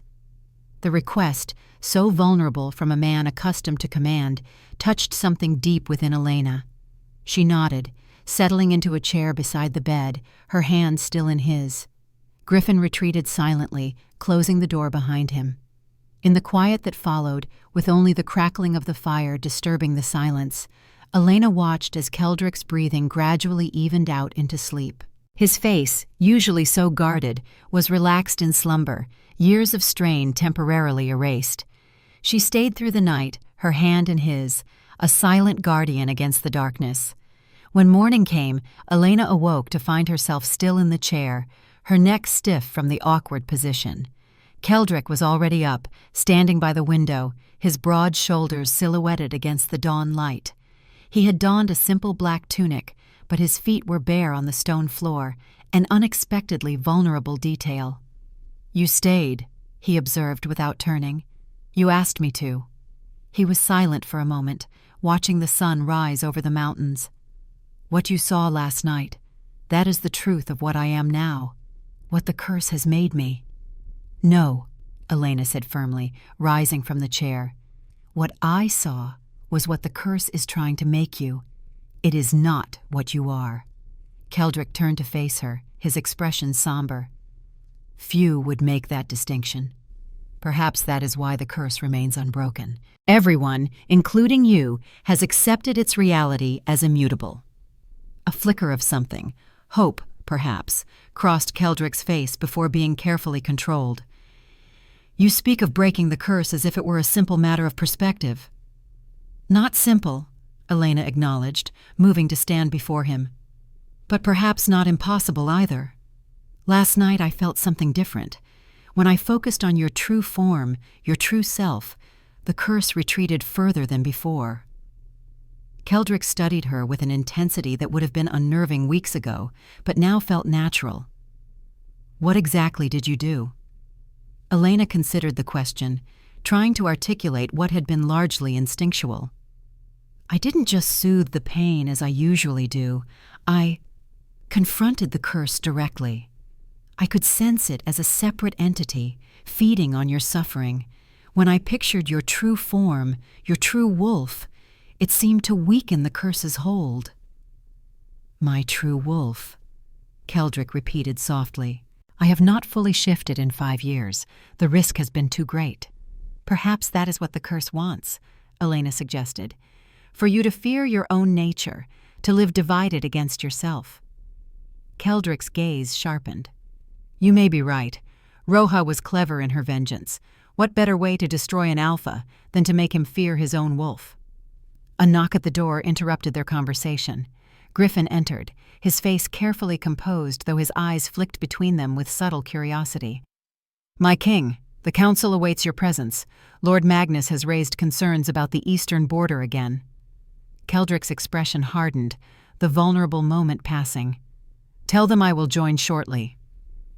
When Griffin had departed, Keldrick turned back to Elena. "You should return to your chambers before the castle fully wakes. Your presence here will fuel enough gossip already." The dismissal stung slightly, but Elena understood the necessity. The court was already rife with rumors. Spending the night in the king's chambers, however innocent the circumstances, would only add fuel to the fire. As she moved toward the door, Keldrick's voice stopped her. "Elena." She turned back to find him closer than expected, having crossed the room silently. "What happened last night?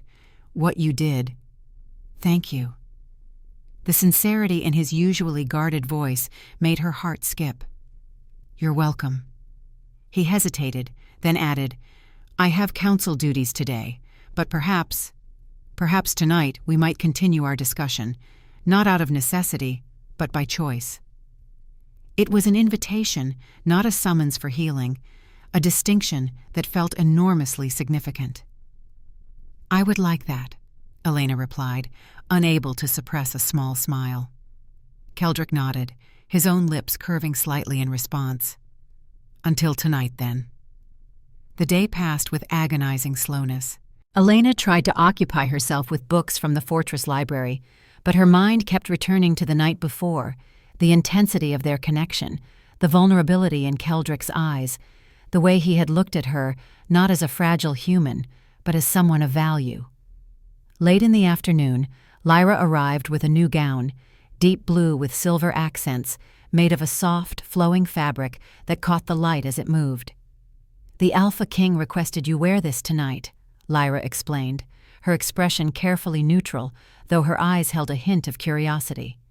"Tonight?" Elena questioned, feigning ignorance. "For your dinner with His Majesty," Lyra clarified, "in his private dining room." So it was to be a formal dinner, not merely a continuation of their conversation. The thought sent a flutter of nervous anticipation through Elena's stomach. With Lyra's assistance, she bathed and dressed with more care than usual. The gown fit perfectly, its design more flattering and less austere than the northern fashions she had worn since arriving at North Crag. Her hair was arranged in loose waves down her back, adorned with a simple silver clasp. When Griffin came to escort her, his raised eyebrow was the only indication of his surprise at her appearance. "You look well, Princess," he said, the compliment uncharacteristically personal from the formal captain. "Thank you," Elena replied, a flush warming her cheeks. "I understand the king has arranged a dinner." "Yes, this way, if you please." He led her not to the great hall, but through a series of corridors she had never traversed before, ending at a door made of dark wood inlaid with silver. Griffin knocked once, then opened the door without waiting for a response. The room beyond was smaller and more intimate than Elena had expected. It was clearly Keldrick's private dining room, used for confidential meetings rather than state occasions. A table of polished ironwood dominated the center, set for two with silver plates and goblets. A fire crackled in a stone hearth, casting warm light over the space. Along one wall, tall windows overlooked the mountains, now bathed in the golden light of sunset. Keldrick stood by these windows, his back to the door. He had dressed formally as well, in a tunic of midnight blue that matched her gown, adorned with silver embroidery at the collar and cuffs. When he turned at their entrance, Elena was struck by how different he appeared from the cold, distant king she had first encountered. His face was still stern, his posture proud, but there was a warmth in his eyes now, a presence that went beyond mere physical power. "Princess Elena," he greeted her, his deep voice softer than usual. "Your Majesty," she responded automatically, though the formality felt strange after the intimacy of the previous night. Griffin bowed and withdrew, closing the door behind him, leaving them alone. For a moment, neither spoke. Then Keldrick gestured to the table. "Please join me." The dinner that followed was unlike anything Elena had experienced at North Crag. The food was excellent. Northern cuisine focused on hearty, flavorful dishes rather than the elaborate presentations favored in the South. But it was the conversation that truly transformed the evening. Keldrick spoke more freely than he ever had before, sharing stories of his youth, of the early days of unification when his vision had been clear and his spirit unbroken by the curse. Elena responded in kind, telling him of her childhood in Thornscar, of her early discovery of her healing ability, of her struggles to find purpose in a court that valued only what she lacked. As the evening progressed, the formality between them gradually melted away. They were no longer king and tribute, but simply Keldrick and Elena, two people discovering unexpected common ground despite their different worlds. "I never understood why my father agreed to send me here," Elena admitted, after their plates had been cleared, and they were enjoying mulled wine by the fire. "Of all his children, I was the least valuable political asset. Yet you specifically requested me. Why?" Keldrick swirled the wine in his goblet, considering his response. "Reports reached me of a human princess with a healing touch. I was desperate." The admission clearly cost him, accustomed as he was to projecting strength. 5 years of constant agony had brought me to the edge of endurance. I was willing to try anything, even a human healer, though I expected little. "Hence your cold reception," Elena observed without rancor. A rueful smile touched Keldrick's lips. "I had prepared myself for disappointment. I did not prepare for you, for your courage, your compassion, your stubborn refusal to be intimidated by either my position or my curse." "I've spent my life being overlooked," Elena said softly. "I know what it's like to be seen only for what you lack, not for what you are." Keldrick's gaze intensified. "And what am I, Elena of Thornscar? Beneath the crown, beneath the curse, what do you see?" The question hung between them, laden with significance. Elena considered her answer carefully. "I see a man of vision and determination," she finally said. "A leader who united warring packs, not just through strength, but through wisdom. I see someone who endures unimaginable suffering, yet continues to rule, to protect his people. And I see a wolf, proud, powerful, waiting to be free again." Keldrick set his goblet aside and moved closer to her, close enough that she could feel the warmth radiating from him. "And I see a woman of extraordinary courage," he said, his voice low and intimate. "A healer whose greatest gift is not her touch, but her heart. Someone who sees beyond appearances to the truth beneath." His hand rose to cup her cheek, the gesture achingly gentle from one capable of such strength. "You are not merely useful, Elena. You are essential." The words, so close to what she had longed to hear all her life, made Elena's heart constrict. Without thinking, she leaned into his touch, her eyes closing briefly at the contact. When she opened them again, Keldrick was looking at her with an intensity that stole her breath. Slowly, giving her every opportunity to withdraw, he lowered his face to hers. Their lips met in a kiss that was tentative at first, a question rather than a demand. Elena answered by sliding her hands up to his shoulders, drawing him closer. The kiss deepened, becoming something neither had anticipated when this arrangement began, a connection that transcended duty or utility, born of mutual respect and growing affection. When they finally parted, Keldrick rested his forehead against hers, his breathing slightly uneven. "This is unexpected," he murmured. Elena laughed softly, the sound bright in the quiet room.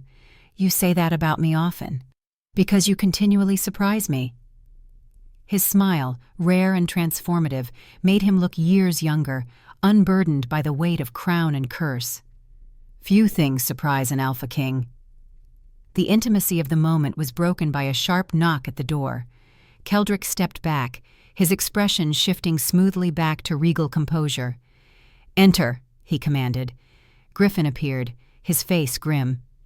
"Forgive the interruption, my king, but there's been an incident at the eastern border. Raiders have attacked one of the villages under our protection. The messenger awaits in the council chamber." Keldrick's entire demeanor changed instantly.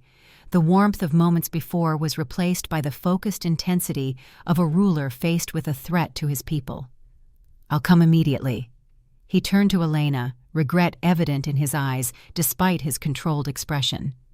"Princess, I must attend to this. Griffin will escort you to your chambers." "Of course," she replied, understanding the necessities of his position. "Your people need you."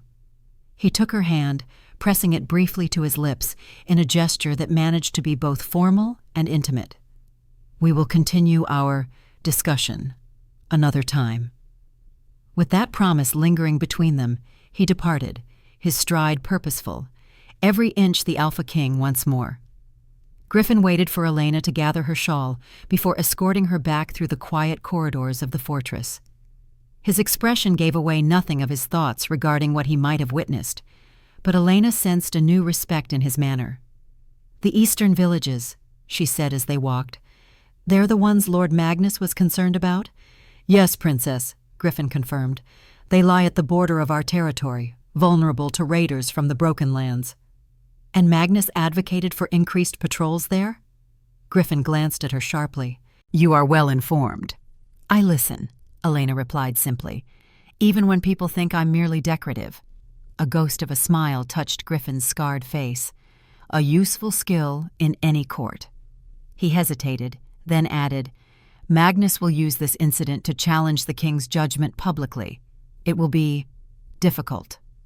Elena understood the warning. Any challenge to Keldrick's authority would feed the curse, potentially triggering another episode like the one she had witnessed the night before. "Thank you for telling me," she said quietly.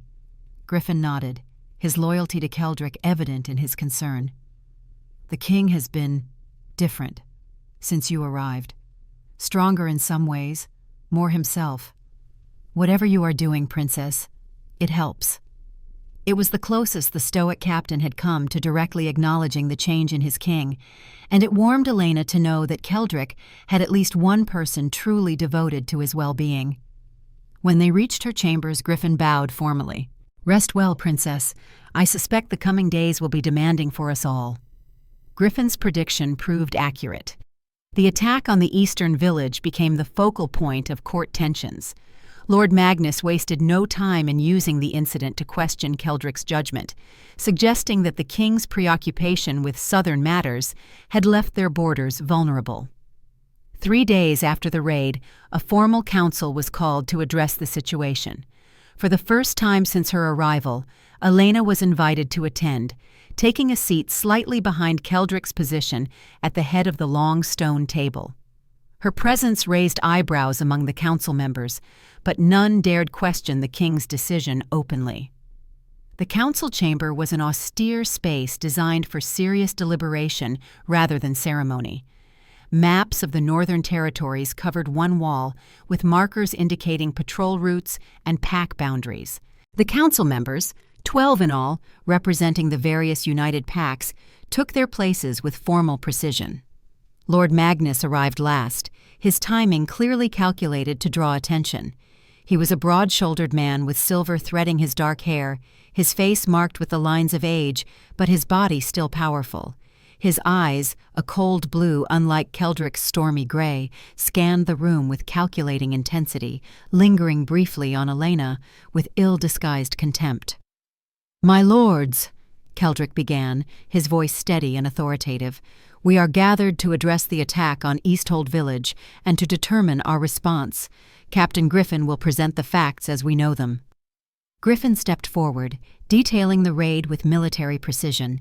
20 raiders from beyond the Broken Lands had struck at dawn, killing 6 villagers and stealing livestock before the local pack warriors could mount a defense. Evidence suggested this was not a random attack, but a planned operation targeting the village's winter stores. "This is the 3rd such raid in as many months," Magnus interrupted, not waiting for Griffin to finish. "Each more bold than the last. Yet our response has been passive, our border patrols insufficient." "The patrols follow the schedule approved by this council," Keldrick replied evenly. "A schedule you yourself endorsed, Lord Magnus." "Circumstances change, my king," Magnus countered, emphasizing the title slightly. "Perhaps if your attention were not so divided by other matters," his gaze flicked meaningfully toward Elena, "you might have recognized the growing threat." The implication was clear. Keldrick's involvement with Elena was distracting him from his duties as Alpha. Several council members shifted uncomfortably, avoiding looking directly at either the king or Elena. Elena watched Keldrick carefully, noting the slight tightening of his jaw, the almost imperceptible tension in his shoulders. He was controlling his anger, but she could sense the effort it cost him. "My attention to all matters concerning this kingdom remains absolute," Keldrick stated, each word precise and controlled.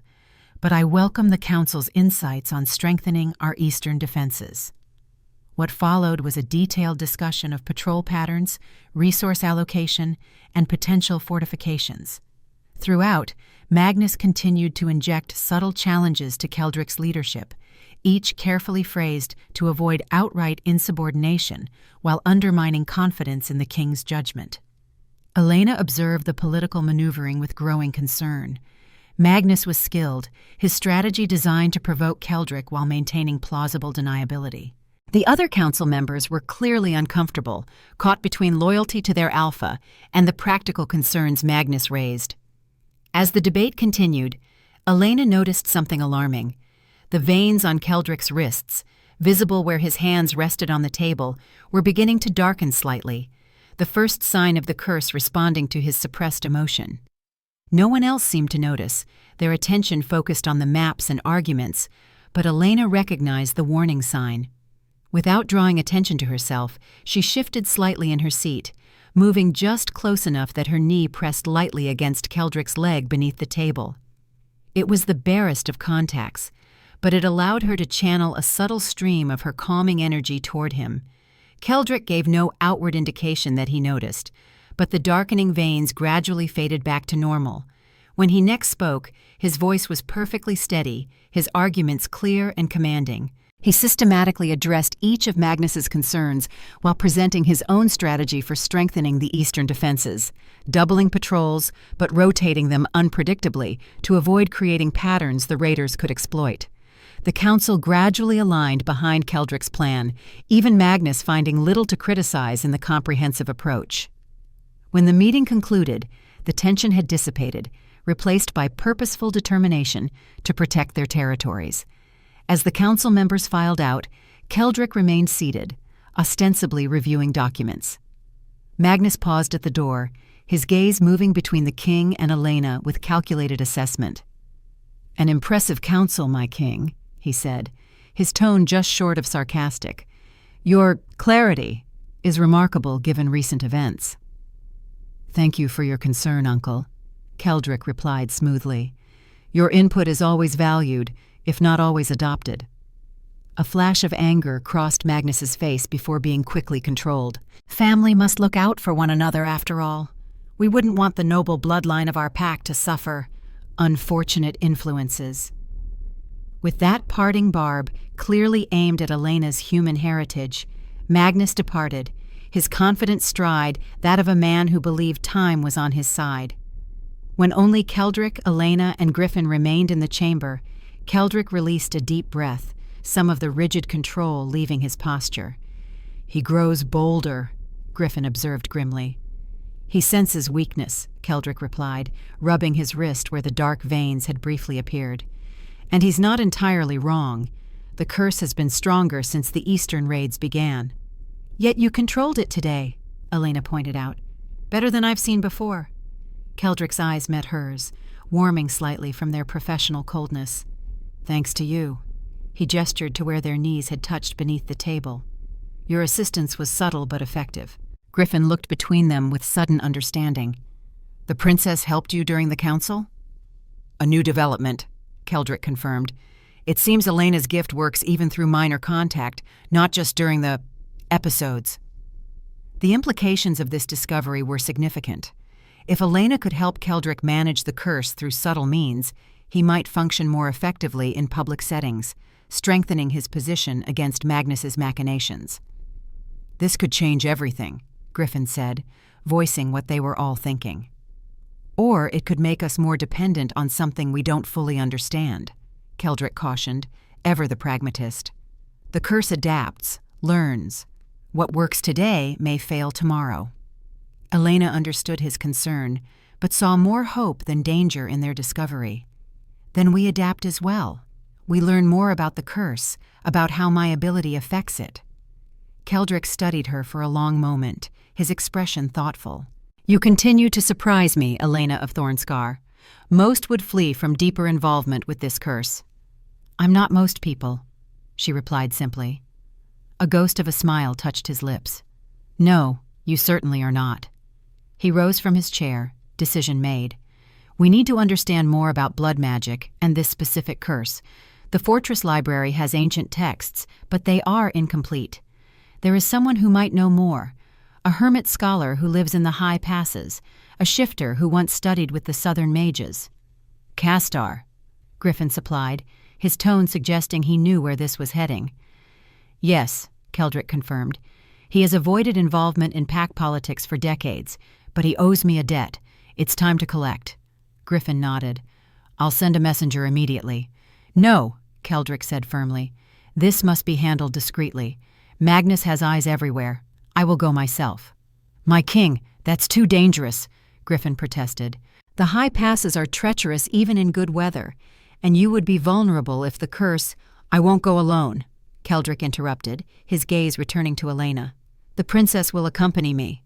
Griffin's shock was evident.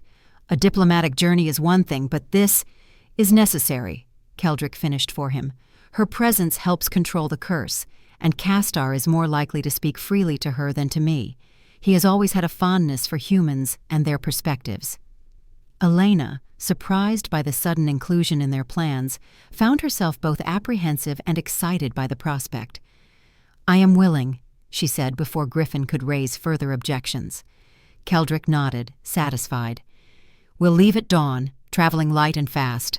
Griffin, you will remain here to oversee the eastern defenses and to ensure Magnus doesn't realize I've departed. Let it be known I am in seclusion, preparing for a major hunt. Griffin clearly disapproved, but knew better than to argue further with his alpha. As you wish, my king. I'll make the necessary arrangements. When Griffin had departed to prepare for their journey, Keldrick turned fully to Elena, his expression softening. I should have asked rather than commanded, he acknowledged. This journey will be difficult, and not without danger. Yet you believe it necessary. I do. Castar is eccentric but knowledgeable about ancient magics.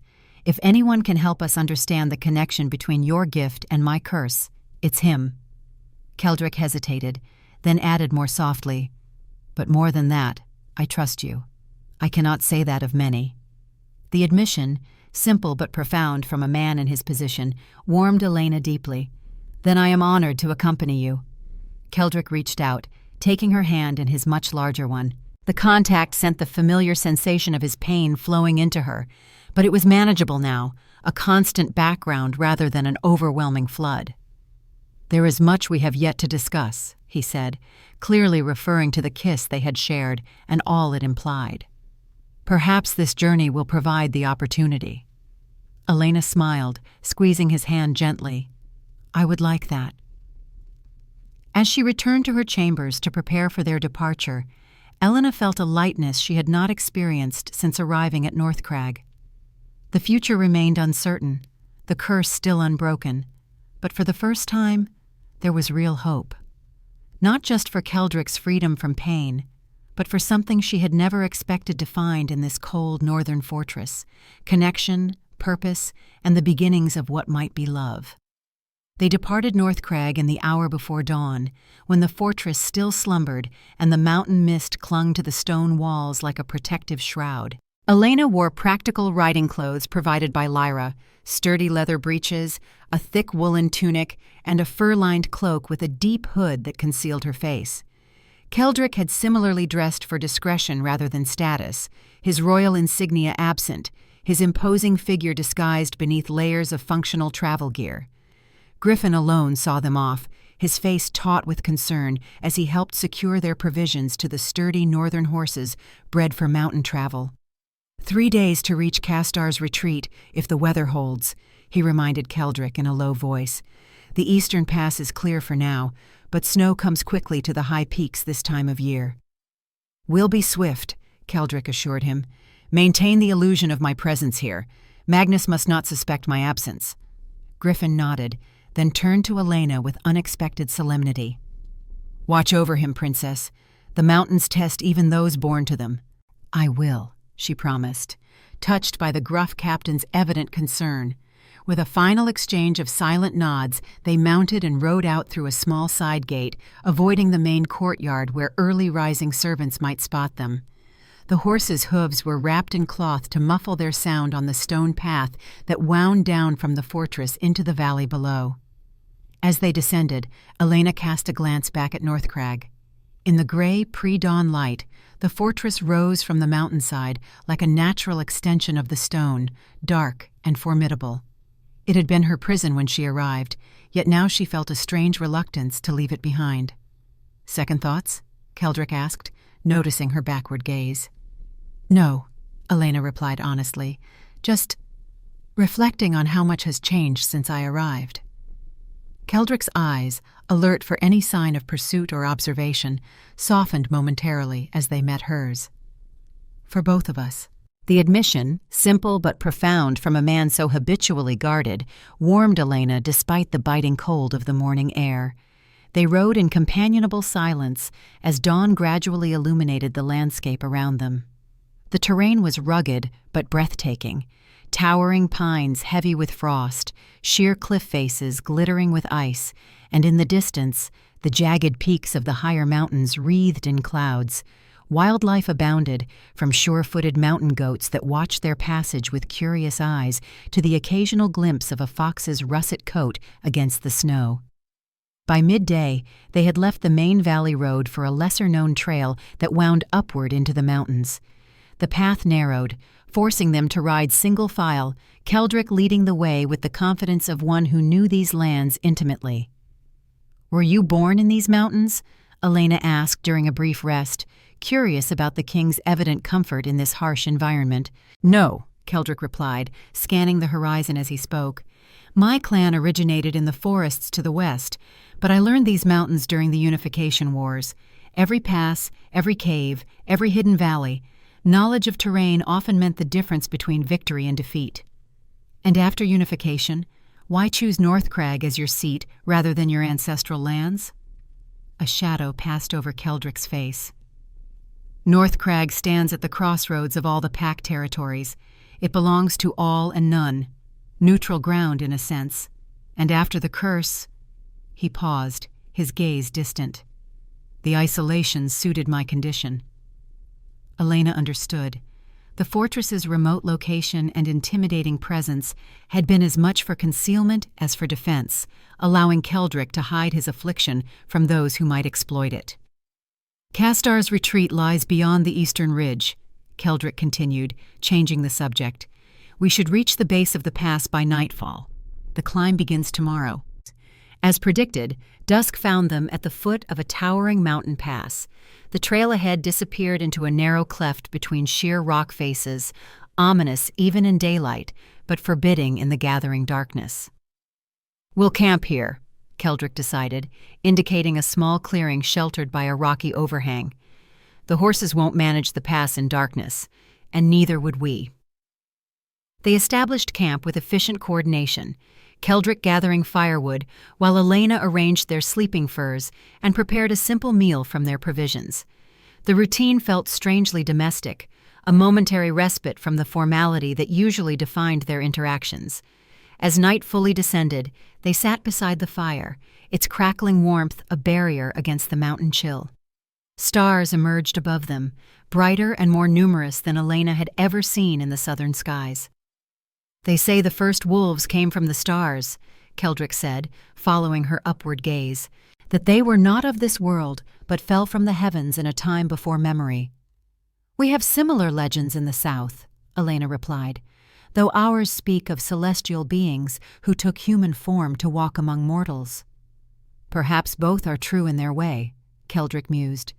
"The oldest pack tales suggest we were once one people, human and wolf together, before some great division."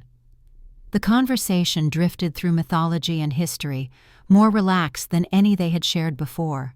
Away from the fortress, away from the scrutiny of the court, Keldrick seemed less burdened, his natural intelligence and curiosity emerging from beneath the stoic mask he typically wore. What would you have become, I wonder? Elena asked during a lull in their discussion. If not a king? Keldrick considered the question with surprising thoughtfulness. A scholar, perhaps, or explorer. The world beyond our mountains holds many mysteries I've never had time to investigate. You would have made a formidable scholar, Elena smiled, imagining this powerful warrior poring over ancient texts with the same intensity he brought to battle. And you? Keldrick returned the question. If not a princess, what path would Elena of Thornscar have chosen? No one had ever asked her this before. Her future had always been predetermined by her royal birth, narrowed further by her lack of shifter abilities. A healer, I think, she answered after reflection. Not the royal physicians with their potions and bloodletting, but something more intuitive, working with people directly, using what little gift I have to ease suffering. There is nothing little about your gift, Keldrick said firmly. What you call a minor ability has accomplished what the greatest healers in the north could not. The earnestness in his voice made Elena glance away, unused to such direct appreciation. We should rest, she said, changing the subject. Tomorrow will be demanding. And they prepared for sleep, arranging their furs on opposite sides of the fire. Despite the propriety of the arrangement, there was an undeniable intimacy to sharing this small island of warmth in the vast, cold wilderness. Sleep well, Elena, Keldrick said as he settled into his furs. Dawn comes early to the mountains. And you, she replied softly, watching as the firelight cast shadows across his strong features, softening them in a way that the torches of Northcrag never had. As predicted, the curse manifested during the night. Elena woke to the now familiar sound of Keldrick's suppressed groans of pain. The fire had burned low, casting the campsite in dim, flickering light. Across the glowing embers, she could see Keldrick sitting upright, his back rigid, his face contorted, as he fought against the agony rippling through him. Without hesitation, Elena rose and moved to his side, kneeling on the cold ground beside him. "Let me help," she whispered, placing her hands on his trembling shoulders. The pain flowed into her, sharp and insistent, but manageable now that she had grown accustomed to channeling it.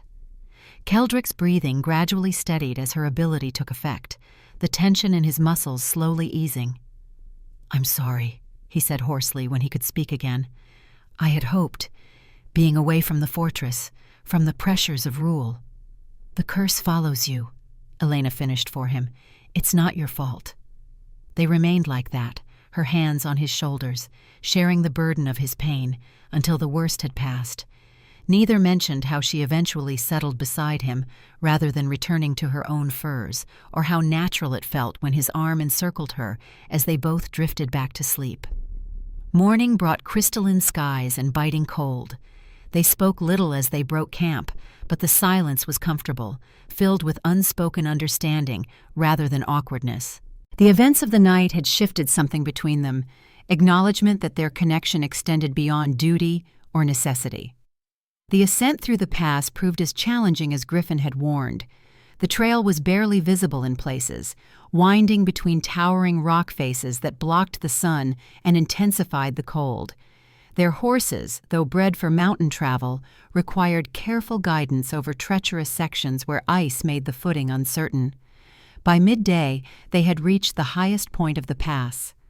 Keldrick called a halt, indicating a flat outcropping that offered a panoramic view of the valleys below. "Northcrag," he said, pointing to a distant dark shape nestled against the mountainside. "And beyond it, all the United Territories."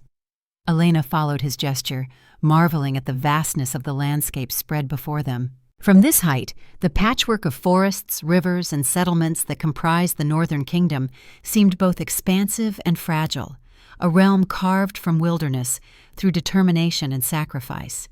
"It's beautiful," she said honestly. "No wonder you fought to unite it." "It was never about conquest," Keldrick replied, his gaze sweeping the horizon. The packs were destroying each other with their endless feuds, weakening all against common threats. Unity was survival. "And now?" Elena asked, studying his profile as he surveyed his kingdom. "What drives you now?" Keldrick was silent for a long moment, his expression thoughtful.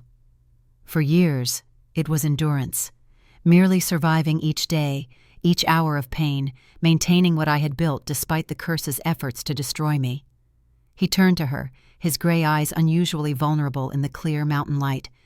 But recently, I've begun to remember what hope feels like. The admission, so honest and unguarded, touched Elena deeply. Before she could respond, however, a distant sound caught Keldrick's attention. His posture shifted instantly, the contemplative ruler replaced by the alert predator. "Riders," he said tersely, his enhanced senses detecting what Elena's human ears could not yet hear, "coming fast from the north." "Your men?" Elena asked, though she suspected the answer from his expression. "No, the approach is wrong, and Griffin would never send a patrol after us without cause." Keldrick scanned the pass behind them. "We need to move, now." They mounted quickly, abandoning the scenic viewpoint for the descending trail on the eastern side of the pass. The path was steeper here, requiring their full concentration as the horses picked their way down the treacherous slope. "Who would follow us?" Elena asked when they reached a slightly wider section of trail that allowed them to ride side by side. "Magnus?" "Possibly," Keldrick replied grimly, "though I suspect mercenaries rather than his personal guard. He maintains distance from his less savory operations." The implications were chilling. If Magnus had indeed sent men after them, their purpose would likely be fatal, eliminating both the Alpha King and his human mate in what could be disguised as a tragic mountain accident. They pushed on as quickly as safety allowed, the sound of pursuit growing steadily closer despite their efforts. The eastern side of the pass opened into a series of small valleys and ravines, offering more potential hiding places, but also more opportunities for ambush. As they rounded a sharp bend in the trail, Keldrick suddenly reined in his horse, Elena following suit. Ahead, the path disappeared into a narrow gorge with sheer rock walls on either side, a perfect location for a trap. "We can't go through there," Keldrick decided, studying the terrain with a strategist's eye. "Too confined. No escape if they've positioned men ahead as well as behind." "Is there another way?" Elena asked, hearing the pursuit growing ever closer. Keldrick pointed to a barely visible game trail branching off to the right, climbing steeply up the mountainside. "That route is longer, but less obvious. It leads to Castar's Valley eventually, though the terrain is challenging." They had no time to debate. Abandoning the main path, they urged their horses onto the narrow trail, immediately forced to dismount and lead the animals up the precipitous slope. The going was painfully slow, each step requiring careful placement on the loose scree and patchy snow. From below came shouts. Their pursuers had reached the bend and discovered their absence from the main trail. Orders were barked, voices arguing about which direction to search. "They'll find our tracks soon enough," Keldrick muttered, scanning the mountainside for options. 100 yards up the slope, the game trail passed beneath a rocky overhang, creating a small, sheltered space invisible from below. Keldrick made a swift decision. "The horses can't continue on this terrain anyway," he said. "We'll conceal them here and continue on foot." They guided the horses into the natural shelter, securing them with enough lead to graze on the sparse mountain vegetation. Keldrick removed their most essential supplies, food, water, and Elena's heaviest fur, redistributing the weight between them in packs that would allow for faster travel. "Stay close to me," Keldrick instructed as they prepared to leave the relative safety of the overhang. "The trail becomes less distinct ahead. One wrong step could mean a fatal fall." Elena nodded, understanding both the warning and the unspoken concern behind it. Her human senses and reflexes, while adequate on normal terrain, were disadvantages in this treacherous alpine environment. They set off again, now moving more swiftly without the horses to consider. The game trail grew increasingly faint, in some places disappearing entirely, requiring Keldrick's superior tracking skills to identify the safest route forward. Below, the sounds of their pursuers faded and then returned as the search parties spread out across the mountainside. As dusk approached, the temperature dropped precipitously. Elena fought to maintain her pace despite the numbing cold that seeped through her layers of clothing. Keldrick, naturally more resistant to the elements, noticed her struggle. "There's a sheltered spot ahead," he said, pointing to a dark crevice in the mountainside. "We can rest there until full darkness. They won't risk searching these heights at night." The crevice proved to be the entrance to a small cave, barely large enough for 2 people, but offering critical protection from the wind and potential snowfall. Keldrick gathered what meager vegetation could be found nearby, creating a small, nearly smokeless fire using techniques he had perfected during the Unification Wars. "Your hands," he said, noticing Elena's fingers trembling as she attempted to help. Without ceremony, he took her hands between his own, his natural heat warming her chilled skin. "Shifters run hotter than humans, an evolutionary advantage in these mountains." "One of many," Elena replied, unable to suppress a slight shiver despite the growing warmth of the cave. Concern flickered across Keldrick's face. "The cold affects you more severely than I anticipated. We should share body heat." He arranged their furs to create a nest of warmth near the small fire, then gestured for Elena to join him. There was nothing suggestive in the invitation, only practical concern, yet both were acutely aware of the intimacy it created as they settled close together, her back against his chest, his arm a protective weight around her waist. The shared warmth worked quickly, Elena's shivering subsiding as Keldrick's natural heat enveloped her. Outside, darkness claimed the mountains completely, bringing with it a silence so profound it seemed almost tangible after the tension of their flight. "You should sleep," Keldrick murmured, his breath warm against her hair. "Tomorrow will test us further." "And you?" Elena asked, already feeling drowsiness creeping over her despite the circumstances. "I'll keep watch. Shifters need less rest than humans." "Another evolutionary advantage," she mumbled, sleep beginning to blur the edges of her awareness. Just before consciousness fully slipped away, she felt Keldrick's arm tighten slightly around her, a protective gesture that spoke more eloquently than words. In this moment of danger, far from the fortress and its protocols, the barriers between Alpha King and Human Princess had dissolved, leaving only Keldrick and Elena, 2 people facing peril together. Morning brought heavy, iron-gray skies and the distant howl of wind through the mountain peaks, harbingers of an approaching storm. They ate quickly, consuming cold rations to avoid the telltale smoke of a morning fire, then prepared to continue their journey. "Castar's Valley lies beyond that ridge," Keldrick said, indicating a distant formation partially obscured by low clouds. "If we maintain our pace and the weather holds, we should reach it by midday." "And our pursuers?" Elena asked, securing her pack with fingers still stiff from the cold, despite their shared warmth during the night. "They're still searching, but they've split their forces. I heard their signals before dawn." Keldrick's expression was grimly satisfied. "They've lost our trail for now, but they're persistent. Magnus would not have sent men who give up easily." They set out, following a route that kept them high on the mountainside, utilizing natural features for concealment whenever possible. The going was difficult, the terrain demanding constant vigilance. Several times, Keldrick had to physically assist Elena across particularly challenging sections, his strength and sure-footedness compensating for her human limitations. As they traversed a narrow ledge with a sheer drop to their right, Elena felt a strange sensation, a phantom pain that wasn't her own. She recognized it immediately.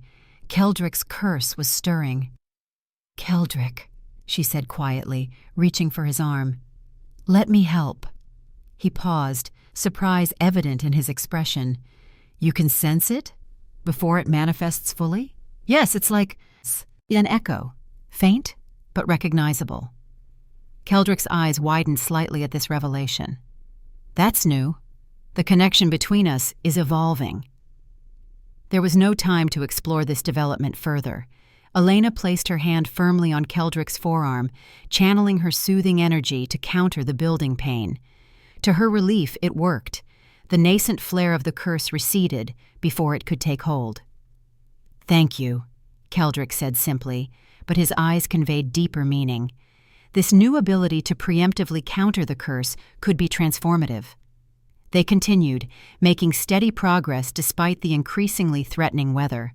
The storm clouds gathered more densely above them, and the temperature continued to drop. Snow began to fall, light at first, but growing heavier with each passing hour. "We need to reach Castar's Valley before this worsens," Keldrick said, his voice raised slightly against the strengthening wind. "A full mountain storm will trap us here." They pushed forward with renewed urgency, fighting against the deteriorating conditions. The snow underfoot made each step treacherous, concealing loose rocks and icy patches beneath a deceptive blanket of white. As they rounded the shoulder of the mountain that separated them from their destination, a shout echoed from below. One of the search parties had spotted them against the snow-covered slope. "Run," Keldrick ordered, all pretense of stealth abandoned. "The valley entrance is just ahead." They raced along the narrow trail, now fully exposed on the mountainside. Below, their pursuers were scrambling upward, attempting to intercept them before they could reach safety. The distance was closing rapidly, too rapidly. "They'll catch us before we reach the valley," Elena gasped, her human endurance reaching its limits. Keldrick stopped abruptly, turning to face the approaching threat. His expression had transformed, the controlled ruler replaced by something more primal, more dangerous. "Go," he commanded. "Follow the trail. It leads directly to Castar's dwelling. I'll hold them here." "Alone? There are at least 5 of them." "I am an alpha," Keldrick reminded her, his voice deepening with power. "Even with the curse, I am more than capable of handling mercenaries." Elena shook her head desperately. "The curse, Keldrick. Combat will trigger it severely. You know this." "I have no choice." His gaze softened momentarily as it met hers. "Castar is our only hope for understanding the curse, for breaking it. You must reach him." "I won't leave you," Elena insisted, reaching for his arm. "Let me help control the curse while you fight." Keldrick hesitated, clearly torn between protecting her and acknowledging the logic of her suggestion. Before he could decide, the situation changed dramatically. From the valley ahead came a new sound, a low, rumbling growl that seemed to emanate from the mountain itself.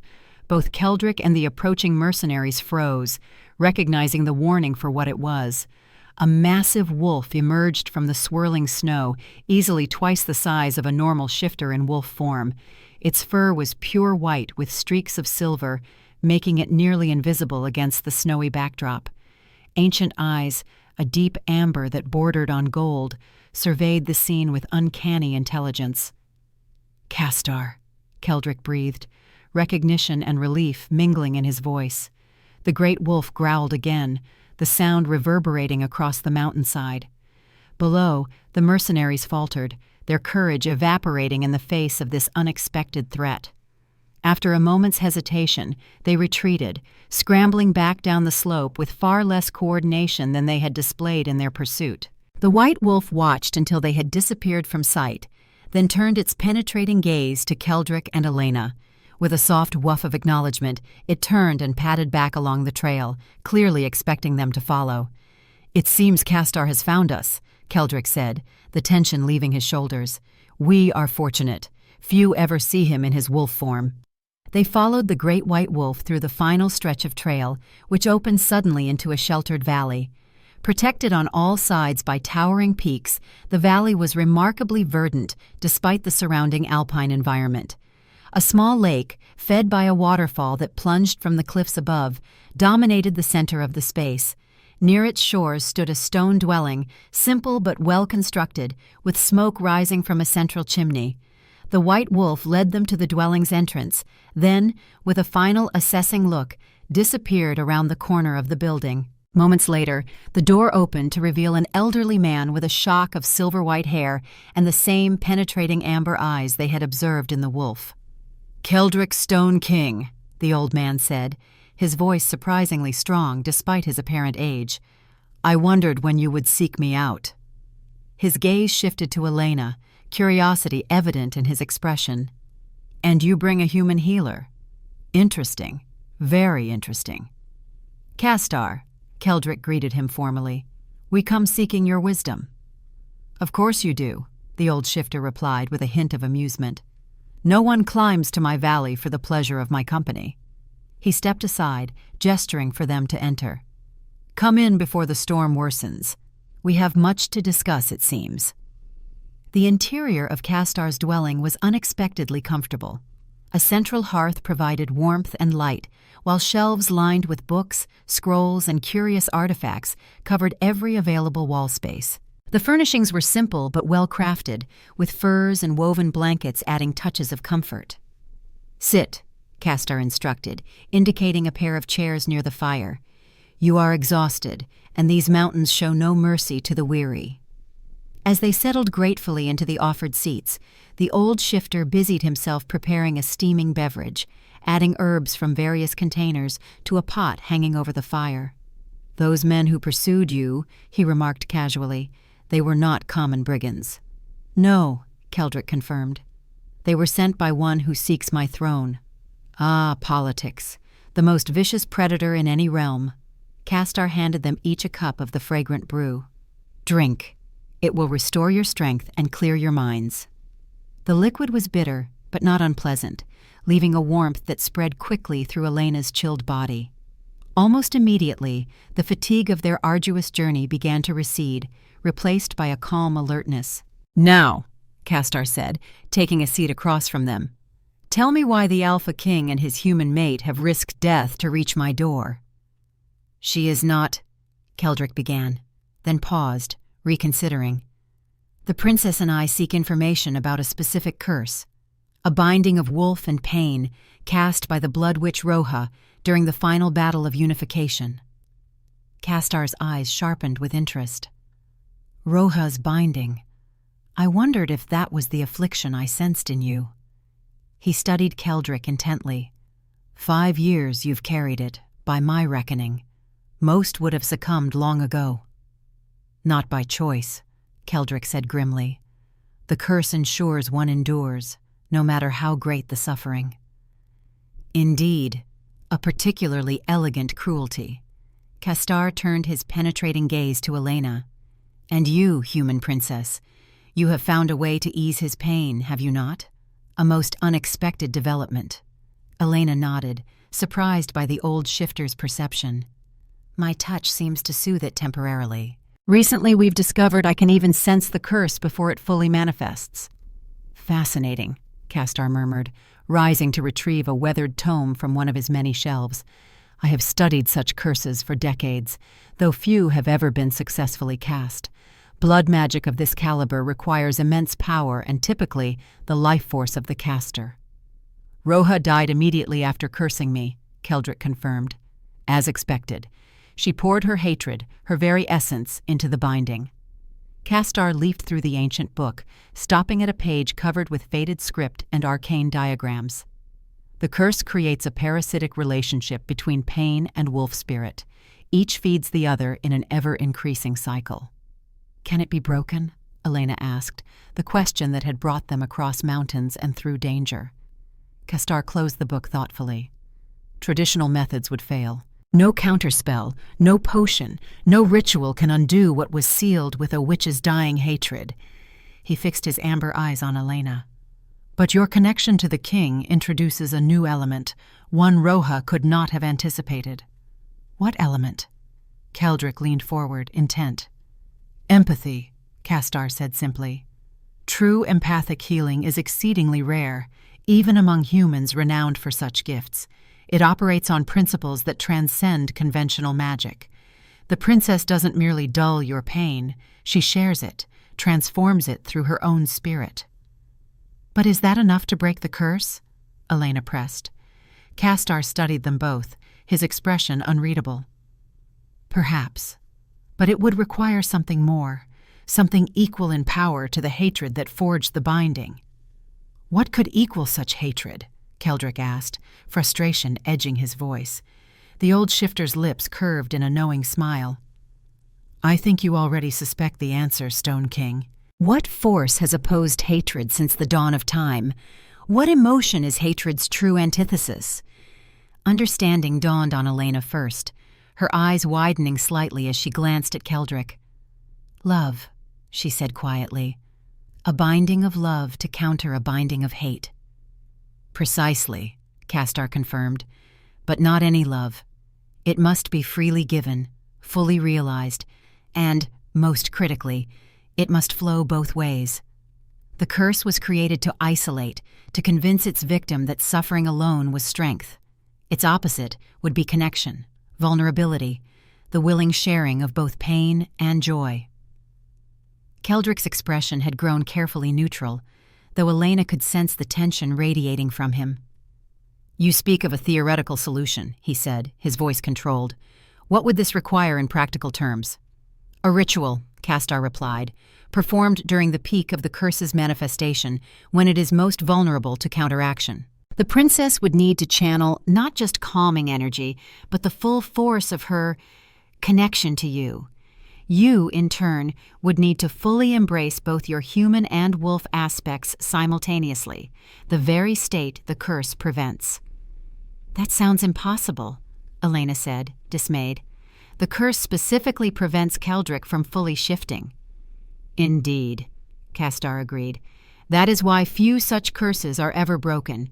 The cure requires the very thing the affliction makes most difficult." He turned his amber gaze to Keldrick. "You would need to trust completely, to surrender control at the moment you most fear losing it." Silence fell over the room as the implications settled around them. The fire crackled in the hearth, casting dancing shadows across their thoughtful faces. "There is risk," Castar added after a moment. "Significant risk.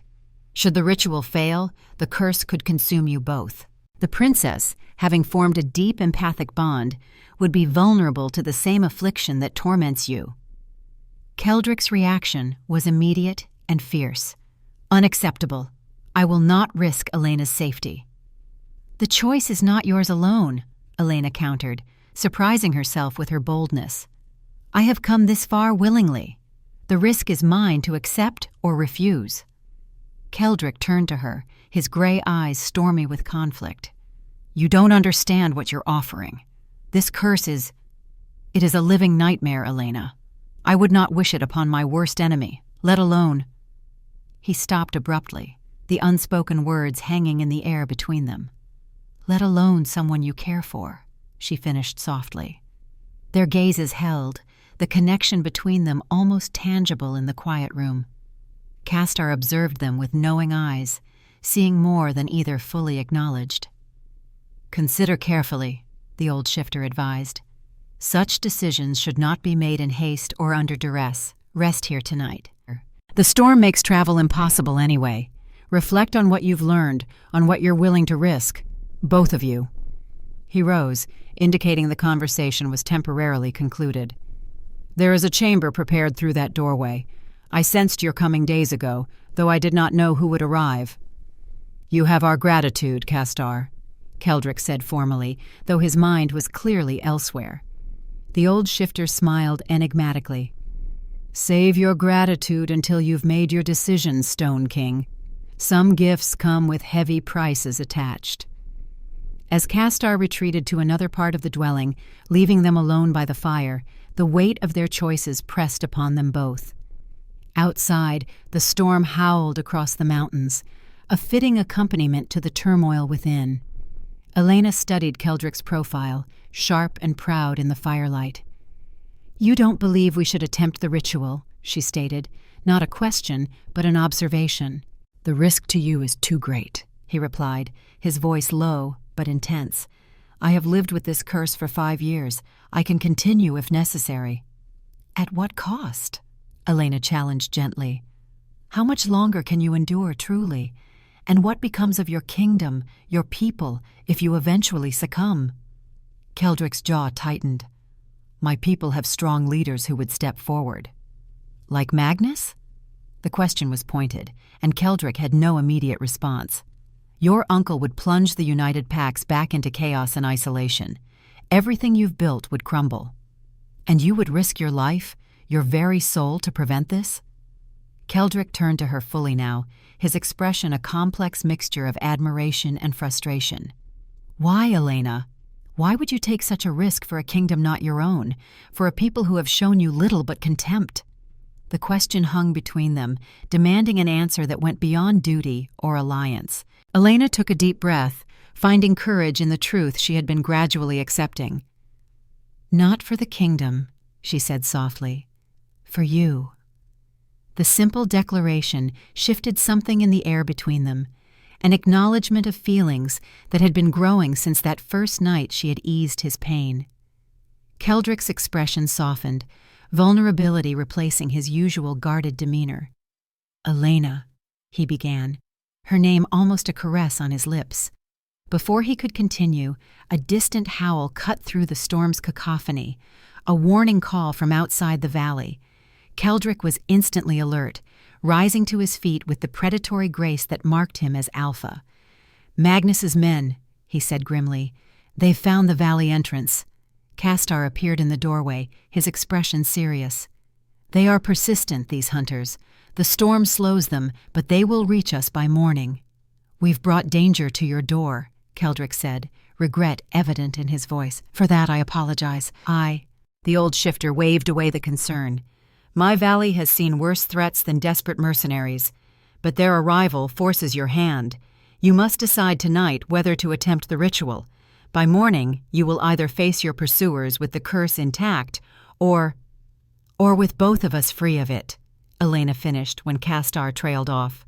"Or possibly not at all," Keldrick added darkly, unwilling to ignore the risk. Castar nodded gravely. "Indeed. All power comes with price. All change with risk. I will prepare what is needed for the ritual, should you choose to proceed." He glanced between them, his ancient eyes seeming to see past their external forms to the bonds forming between them. "Consider well, both of you. The magic we would attempt requires absolute truth between participants, no reservations, no hidden fears or doubts." With that, he left them alone once more, the weight of decision heavy in the air. Keldrick paced the room, his natural restlessness amplified by concern. "I cannot ask this of you," he said finally, stopping before Elena. "The danger is too great."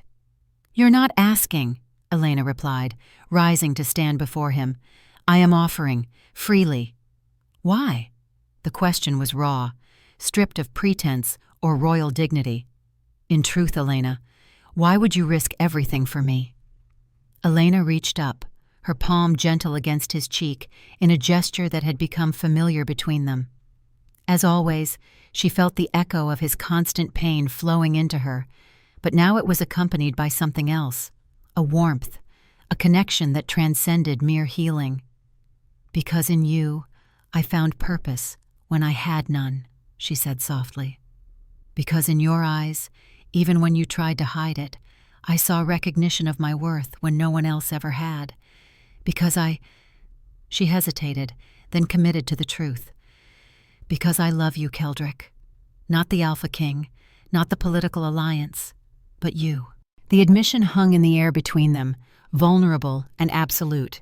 For a moment, Keldrick remained still, his expression unreadable. Then, with a gentleness that belied his strength, he drew her to him, his arms encircling her as if she were precious beyond measure. "I have lived in darkness so long," he murmured against her hair, "that I feared I had forgotten what light felt like. Then you came, with your quiet strength, your unflinching courage, in the face of my curse, my court, my coldness." He drew back slightly, his stormy eyes meeting hers. "You asked once what you were to me. Now I answer, you are my hope, Elena, my unexpected gift, my love."